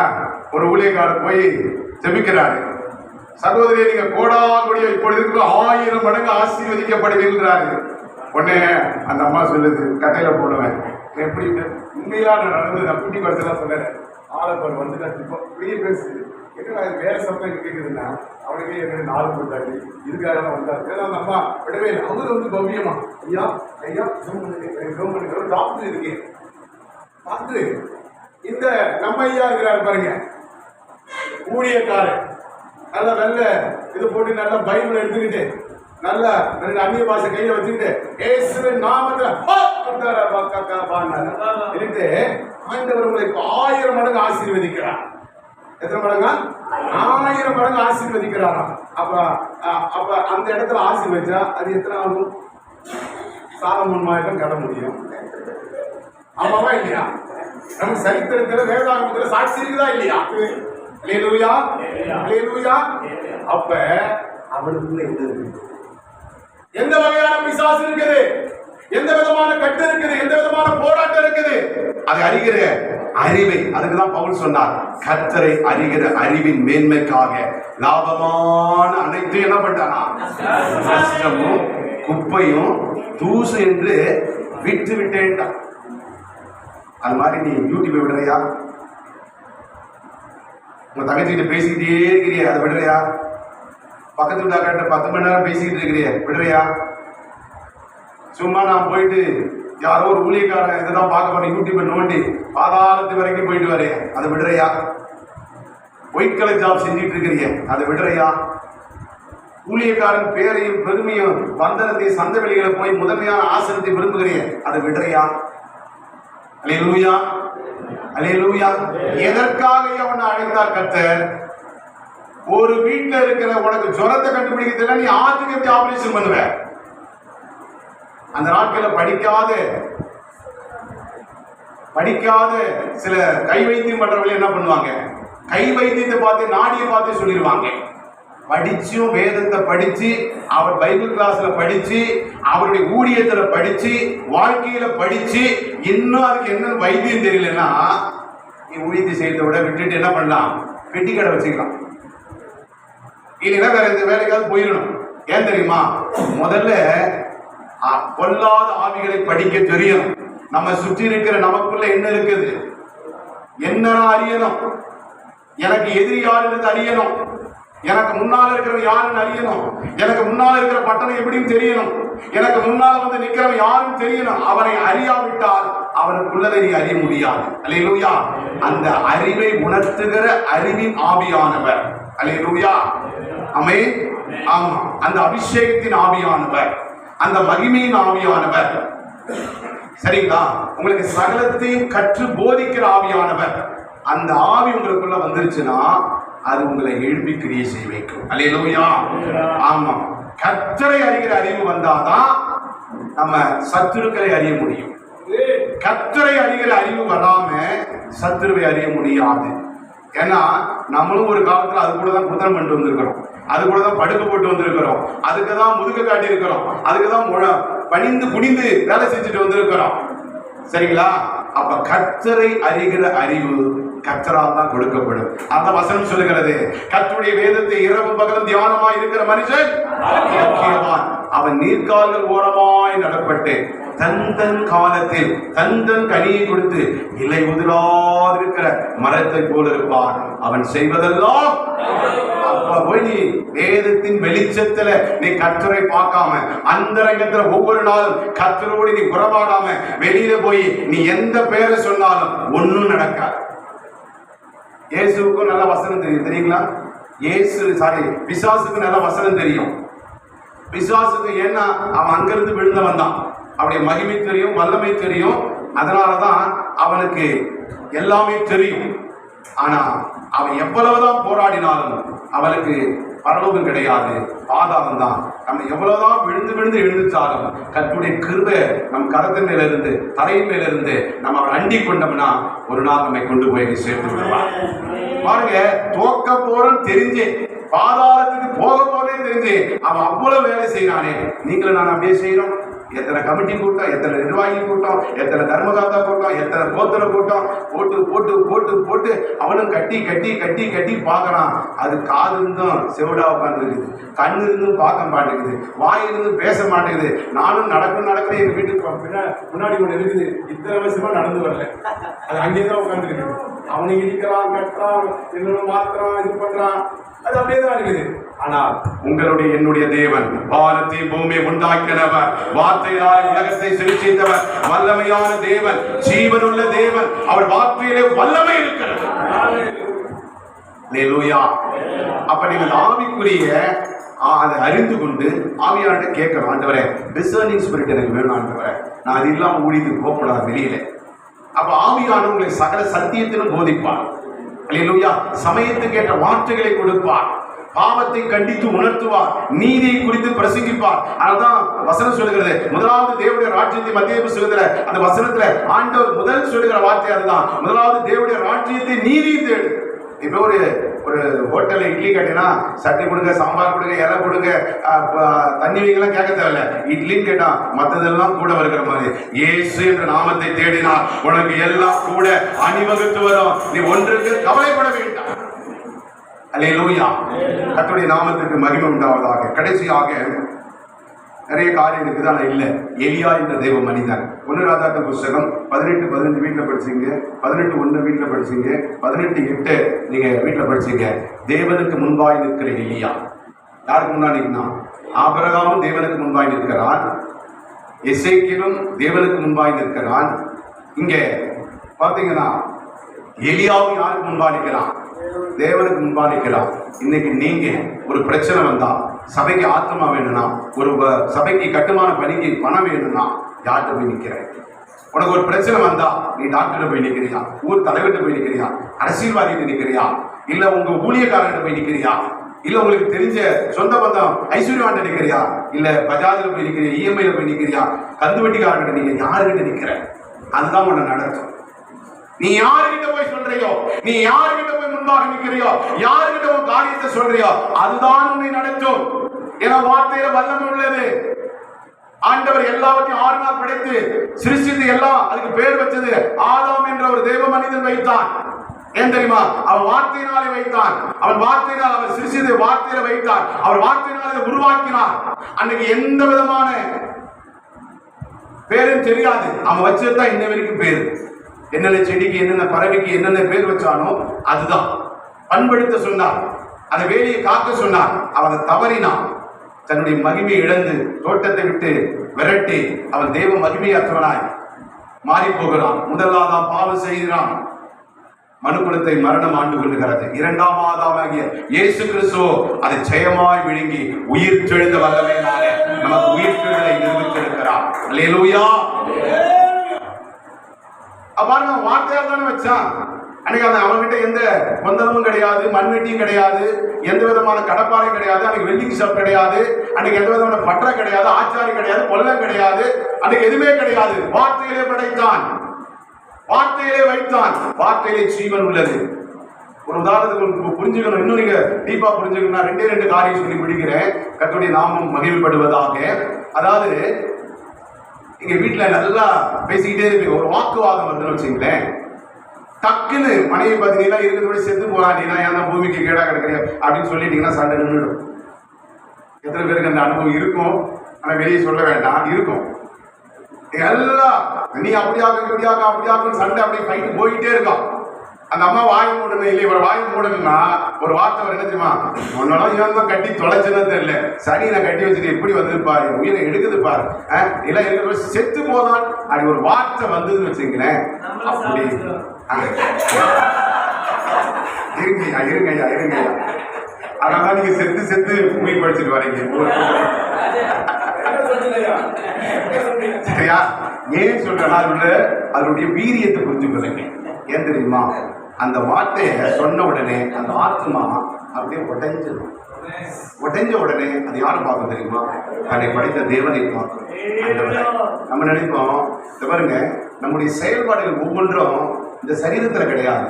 நமக்கு ஒரு காரிய சிந்தைகள் வரும், அது ஆவியிலே கடக்கும், அது ஆத்மாவிலே போய் உட்காரும், அதுதான் செயல்பாடா கிரியை வரும். அதான் வசனம் சொல்லுது, வாயின் பேச்சு இருதயத்தின் நினைவு வாய் பேசும். இருதயத்தில் என்ன நினைக்கிறேன் அப்படியே வாய் பேசிடும். நீ மடக்க நினைச்சாலும் மறைக்க நினைச்சாலும் தவறி வந்துடும், திரும்ப உள்ள போட முடியாது அந்த வார்த்தை.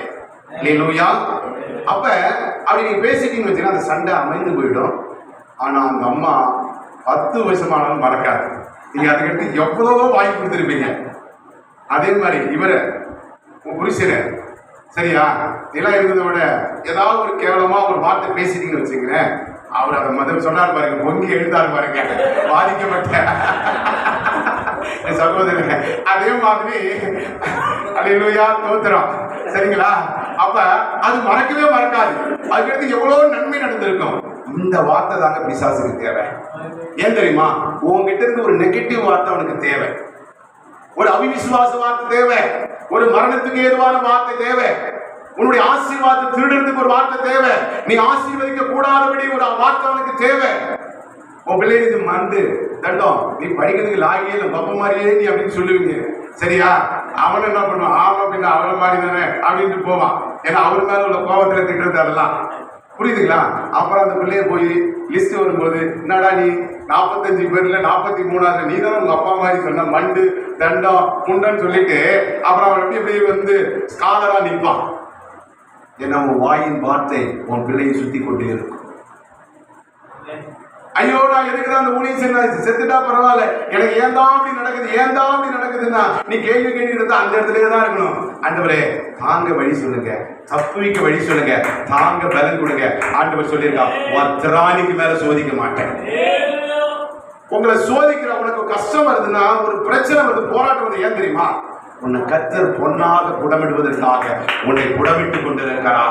அருமையான சகோதரனே சகோதரியே, உன் முன்னால் இருக்கிற பிரச்சனை மலை போல இருந்தாலும் சரி, யோர்தான் போல மரண நதியா இருந்தாலும், செங்கடல் போல பின்னால் பார்வோன் உன்னை துரத்திட்டு இருப்பான். முன்னால செங்கடலே, என்னால பின்னாலே போக முடியல, முன்னாலே போய் விட முடியல, நான் எங்க போக நிற்கிறேன். ஆண்டவர் இன்றைக்கு சொல்லுகிறார், உனக்கு முன்பாக இருக்கிற மரண செங்கடலை கர்த்தர் இன்றைக்கு அன்றைக்கு வாக்குக்கோல் என்ற அவன் கோலை நீட்டின பொழுது செங்கடல் பிறந்தது போல இதோ உனக்கு முன்பாக இருக்கிற பிரச்சனையை பார்த்து கண்மலையை பார்த்து பேசுற பொழுது ஜீவ தண்ணீர் புறப்பட்டது. ஐயா இதோ கண்மலையுடைய நாமத்தை நீ சொல்லுகிற பொழுது உனக்கு முன்பாக இருக்கிற செங்கடல் வழிவிடும். எந்த பிரச்சனை உன்னை இதுவரைக்கும் துரத்தி கொண்டிருக்கிறதோ அவன் உன்னை துணிகரமாய் அழுத்த வருவான்.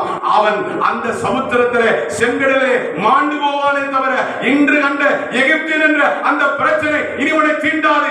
ஏன் தெரியுமா, அந்த ஆண்டவர் கண்மலையாகி கிறிஸ்து உன்னோடு இருக்கிறார். பரலோகம் கேட்கும். ஐயோ இவன் இப்படி எல்லாம் திட்டிகிட்டே இருக்கிறானே, ஒரு வார்த்தை கூட விசுவாச வார்த்தை வரலையே. பரலோகம் ஆண்டவருக்கு நம்ம பிள்ளைகளையோ சூழ்நிலையோ நம்முடைய காரியங்களோ நம்ம திகைத்து இப்படிலாம் இருக்கும் போதெல்லாம் பரலோகம் அப்படியே இருக்கும். ஐயோ ஒரு வார்த்தை நல்ல வார்த்தையே சொல்ல மாட்டேங்கிறானே. எல்லாமே அவிசுவாச வார்த்தை, எல்லாமே மரணத்துக்கான. சில பாவம் மரணத்துக்கு ஏதுவா இருக்கும், சில பாவம் மரணத்துக்கு இல்லாம நம்ம பலவீனப்படுத்துகிற காரியம் இருக்கும். மனைவியை பார்த்து அப்படி சொல்லிட்டு வேற என்னென்ன காரியம்லாம் சொல்லிட்டு நீ மறந்துட்டு போயிருவ. ஆனா அந்த வார்த்தை அவனை சுற்றி கொண்டே இருக்கும். திடீர்னு மரணம் வரும், திடீர்னு வியாதி வரும். நல்லாதான் இருந்தா திடீர்னு போயிட்டா. ஏன்? வார்த்தையுடைய கிரியை அவளை கொண்டு கொண்டே இருக்கேன் தெரியுமா? கர்த்தர் பாதுகாக்க வருகிற பொழுது அந்த வார்த்தையில உன் நாவிலே என்ன இருக்குதான்? மரணமும் ஜீவன் இருக்குது. நீ எதை சொன்னாலும் நடக்கும். நமக்கு ஒரு விசுவாசம் என்ன தெரியுமா?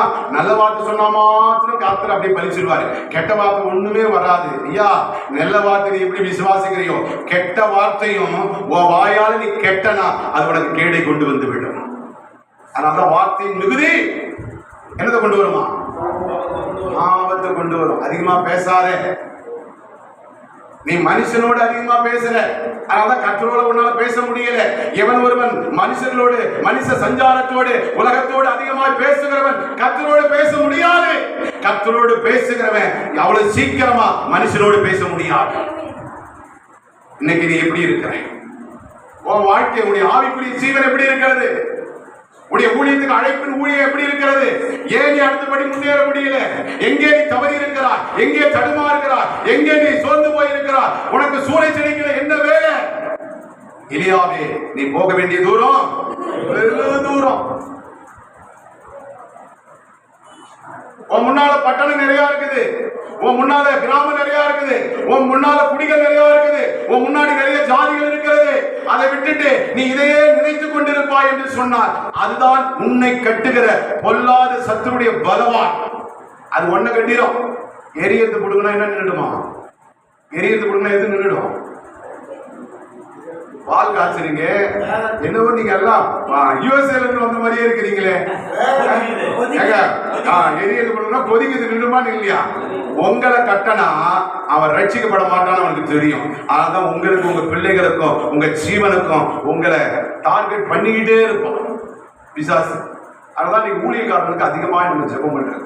ஜாமக்கார ஜெபம், எழுப்புதல் ஜெபம், குடும்ப ஆசீர்வாத ஜெபம், ஊழியக்காரனுக்கான அதிகாலை ஜெபம், உபவாச ஜெபம், இப்படி நிறைய ஊழியக்காரர்களுக்காக அதிகமாக ஜெபிக்கிறது உண்டு. அல்லேலூயா. நீங்களும் அப்படிதான் பண்ணணும். அல்லேலூயா. ஏன் தெரியுமா? நீங்க எழுந்துட்டீங்கன்னா அவனை எழுப்பிடுவீங்க. அதனால அவனுக்கு நல்லா தெரியும். அதனால்தான் பலவானை, ஐயா சொன்ன மாதிரி, பலவானை ஒரு பட்டணத்துக்குள்ள முன்பாக நீங்க கட்டினால் ஒழிய அவன் கொள்ளையிட்டு வைக்கிறதை என்ன பண்ண முடியாது, நீங்க எடுக்க முடியாது. நீங்க காலையில இருந்து எதை கட்டுவீங்க? நீங்க மனசாட்சி தொட்டு சொல்லுங்க, பொய்யெல்லாம் சொல்லக்கூடாது. பலிபீடம். நான் எழுந்து காலையை ஊரை பலவானம் முந்தி கட்டணும்னு சொல்ல மாத்திரம் கை காட்டுங்க பார்ப்போம். காலு வெரி குட். தம்பி ஐயா உங்க பேரு என்ன? டேவிட் சங்கர். தாவீது மாதிரி இருக்கு. அல்லேலூயா, தோத்திரம். அல்லேலூயா. நல்ல கரங்களை தட்டுங்க பாப்போம். காலையில எழுந்தவுடனே உன் எல்லையை கட்ட வேண்டும். உன் குடும்பத்தை கட்டணும், உன் ஊழி எல்லையை கட்டணும், உனக்கு கொடுத்த தெருவை கட்டணும், உனக்கு கொடுத்திருக்கிற கிராமத்தை கட்டணும், உன் மாவட்டத்தை கட்டணும், உன் தேசத்தை கட்டணும், உன் பிள்ளைகளை கட்டணும், உன் குடும்பத்தை கட்டி என்ன பண்ணணும்? தேவையில்லாத போன் கால் வரக்கூடாது ஆண்டவரே. தேவையில்லாத பொல்லாத காரியம் வரக்கூடாது. தேவையில்லாத கடங்காரம் வரக்கூடாது. தேவையில்லாத இச்சை வரக்கூடாது. யுத்தத்துக்கு போக வேண்டியவன் நீ. யுத்தத்துக்கு போக வேண்டிய தாவீது மேல் வீட்டறையில உலாவிட்டு இருந்தான். பாவத்தில் விழுந்தான். ஆனால் அவன் யார் தெரியுமா? தேவனுடைய இருதயத்துக்கு ஏற்றவரையே விடுறான். அப்ப நீங்களும் நானும் ஏமாத்தணும் பார்த்துங்க. நீ யுத்த புருஷன், நீ யுத்த சேனை, நீ யுத்தம் பண்ண வேண்டிய நேரத்தில் காலையில் இருந்து கர்த்தருடைய சமூகத்தில் இருந்து அவரோடு உடன்படிக்கை பண்ணி அவருடைய அற்புதங்களை அடையாளங்களை பெற்று அவருடைய அபிஷேகத்தை பெற்று சத்துருக்களோடு சேனைகளோடும் பாதாளத்தின் ஆவிகளோடும் நீ யுத்தம் பண்ண பழகினால்னா உனக்கு சத்துரு நடுங்குவானே தவிர நீ அதை ஒன்றும் பண்ணாம காலையில சும்மா ஒரு ஃபார்மாலிட்டிக்கு ஆத்திராத்திரமா ஒரு ஜெபம் பண்ணிட்டு தோத்திரம் போட்டுட்டு ஒரு வசனத்தை வச்சுட்டு கர்த்தர் என்னோட பேசினார் நினைச்சுக்கிட்டு உன்னை நீயே ஏமாற்றிக் கொண்டு நீ ஊழியத்தை செய்வாய் என்று சொன்னார். நீ அடையாள கிறிஸ்தவனாய் இருப்பாய். நீ அடையாள ஊழியக்காரனாய் இருப்பே தவிர அபிஷேகம் உன்னால கிரியை செய்யாது, உன்னால அற்புதம் நடக்காது, உன்னால அதிசயம் நடக்காது, உன்னால மரித்தவரை எழுப்ப முடியாது, உன்னால பாவி மனம் திரும்ப முடியாது. அதனால இன்றைக்கு வாழ்க்கை எங்கே போய் கொண்டிருக்கிறது? அல்லேலூயா. கர்த்தர் நம்மோடு பேசிக் கொண்டிருக்கிறார். அல்லேலூயா. அப்ப நீ கட்டணும். என் பிள்ளை ஸ்கூலுக்கு போதையா, அங்க பலவிதமான பொல்லாத சுண்ணத்துக்காரர் இருப்பான், விபச்சாரக்காரர் இருப்பான், வேசித்தர் இருப்பான், கொலைகாரர் இருப்பான், கொள்ளக்காரர் இருப்பான். என் பிள்ளை நீ பாதுகாத்து. ஏன் தெரியுமா சொல்றாரு? என்னுடைய ஊழியக்காரன் எங்கே இருக்கிறானோ அங்கே நான் இருப்பேன்னு சொன்ன ஆண்டவர். ஆமாவா இல்லையா?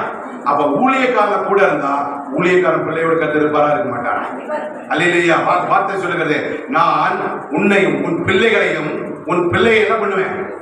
என் கண்ணை வைத்து உனக்கு ஆலோசனை சொல்லுவேன், நீ நடக்க வேண்டிய வழிகளை உனக்கு போதித்தருவேன் என்று சொன்ன ஆண்டவர் உன் பிள்ளைகளின் சமாதானத்தை நீ காண்பாய் என்று சொல்லி இருக்கிறான். அல்லேலூயா. அப்ப உங்க பிள்ளைகளுக்கு முன்பாக, அல்லேலூயா, உங்க குடும்பத்துக்கு முன்பாக, ஊழியத்துக்கு முன்பாக, ஆவியில பெற்றெடுத்த பிள்ளைகளுக்கு முன்பாக நீங்க என்ன பண்ணணும்? முன்பாக இருக்கிற பிரச்சனைகளை கட்டி நீங்க பழக்கப்பட வேண்டும். அல்லேலூயா. அதனால நீங்க எல்லாம் எழுந்து நின்று கர்த்தருடைய நாமத்துல அல்லேலூயா ஒரு 2 நிமிஷம் 3 நிமிஷம் ஆண்டவர்கிட்ட இன்றைக்கு உங்களுக்கு முன்பாக இருக்கிற மரண யோர்தான், அல்லேலூயா, இன்றைக்கு உனக்கு முன்பாக இருக்கிற பொல்லாத காரியங்கள், இன்றைக்கு உனக்கு முன்பாக இருக்கிற சவாலான பிரச்சனைகள், எனக்கு இதுவரைக்கும் ஒரு ஊழியத்தில் ஒரு விளைச்சலில் பெருக்கம் இல்லைன்னா ஆண்டவர் உன்னை தேடுகிறார். இதோ திறப்பிலே நிற்கவும் சுவரை அடைக்கத்தக்கதாக, அல்லேலூயா, திறப்பிலே நின்று இரவும் பகலும் செபிக்க கர்த்தர் உன்னை அழைத்திருக்கிறார். உன்னை நம்பி ஒரு ஊழியத்தை கொடுத்திருக்கிறார், கனமான ஊழியத்தை கொடுத்திருக்கிறார். உண்மை முற்றமுள்ள ஊழியக்காரனே என்று சொல்லி கர்த்தர் உன்னை அழைக்க அவருடைய ராஜ்யத்தில் பிரவேசிக்க வேண்டும் என்று சொன்னார். ஆண்டவரிடத்தில் இன்றைக்கு நீ ஆண்டவரிடத்தில் கேளு, ஆண்டவரே என்னை அர்ப்பணிக்கிற ஆண்டவரே, இதுவரைக்கும் என் வாயினால செய்த பாவங்கள், என் சிந்தையினால செய்த பாவங்கள், என் பிள்ளையை நான் ஆண்டவரே திட்டின காரியங்கள், என் மனைவியை அடிச்ச காரியங்கள், என் மனைவிக்கு விரோதமாய் தான் காண்கிற சகோதரன் அன்பு கூறாதவன், காணாத தேவனிடத்தில் நீ எப்படி அன்பு கூற முடியும்? யாரோட உனக்கு கசப்பு இருக்க கூடாது. உன் குடும்பத்துல கருத்தல் இருக்குதா, போராட்டம் இருக்குதா, இதோ கடன் பிரச்சனை இருக்குதா, வியாதி இருக்குதா, இதோ நீ கொடுக்க வேண்டிய இடத்துல இருக்கிறா, நீ கையை வச்சா சுகம் உண்டாகும், நீ கையை வச்சா பட்டணத்துல ஒரு மருத்துவம் உண்டாகும், நீ ஆசீர்வதித்த அறுவடை பெருகும், நீ ஆசீர்வதிக்கிறவர்களை நான் ஆசீர்வதிப்பேன் என்று சொன்ன ஆண்டவர், நீ சபிக்கிறவர்களை நான் சபிப்பேன் என்று சொன்ன ஆண்டவர். சத்துருக்களை சபிக்கவும் தேவனுடைய பிள்ளைகளை ஆசீர்வதிக்கும். உன் கரத்திலிருந்து, உன்னுடைய கரத்திலிருந்து ஆசீர்வாதம் புறப்படணும், உன் வாயிலிருந்து வார்த்தை புறப்படணும். ஆண்டவர் சொன்னார், ஏற்ற நேரத்துக்கு நீ கொடுக்கிற வார்த்தை உன் தகட்டிலே வைக்கப்பட்டு பொற்பழத்துக்கு சமானமாய் நீ கொடுக்க வேண்டும். உன் வார்த்தையிலே ஆறுதல் இருக்கிறது. அதனாலதான் கர்த்தர் ஏசாயாவில் சொல்லப்பட்ட வார்த்தையின்படி சுவிசேஷனாக, போதகனாக, மெய்ப்பனாக, தீர்க்கதரிசியாக, அப்போஸ்தலனாக கர்த்தர் உன்னை வைத்திருக்கிறார். பட்டணங்களை கட்டும்படியாக, சபைகளை ஸ்தாபிக்கும்படியாக அப்போஸ்தல ஊழியத்தை உனக்கு வைத்திருக்கிறார்.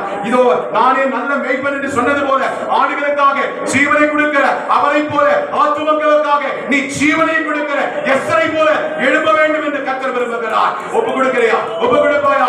ஆண்டவரே எனக்கு அப்படிப்பட்ட எஸ்ர் போல ஒரு வைராக்கியத்தின் அபிஷேகம் வேணும் ஆண்டவரே. நான் செத்தாலும் சாகிறேன் என் ஜனங்களுக்காக. ஆண்டவரே நான் துறப்பிலே நிற்கத்தக்கதாக என்னை அபிஷேகியும், என்னுடைய பலவீனத்துகளை மாற்றும் ஆண்டவரே, என் பயத்தின் ஆவி எடுத்து போடுன்னு சொல்லி ஆண்டவர் கேட்கிற பொழுது இன்றைக்கு உனக்கு ஒரு பலனுள்ள ஆவியை தருகிறார். காண்டாமிருகத்துக்கு ஒத்த பலத்தை கொடுக்கிறார், பால வயதான காரியத்தை கொடுக்கிறார், வெண்கல பாதத்தை கொடுத்து கர்த்தர் சத்துருடைய தலையை நசுக்கத்தக்கதாக நீ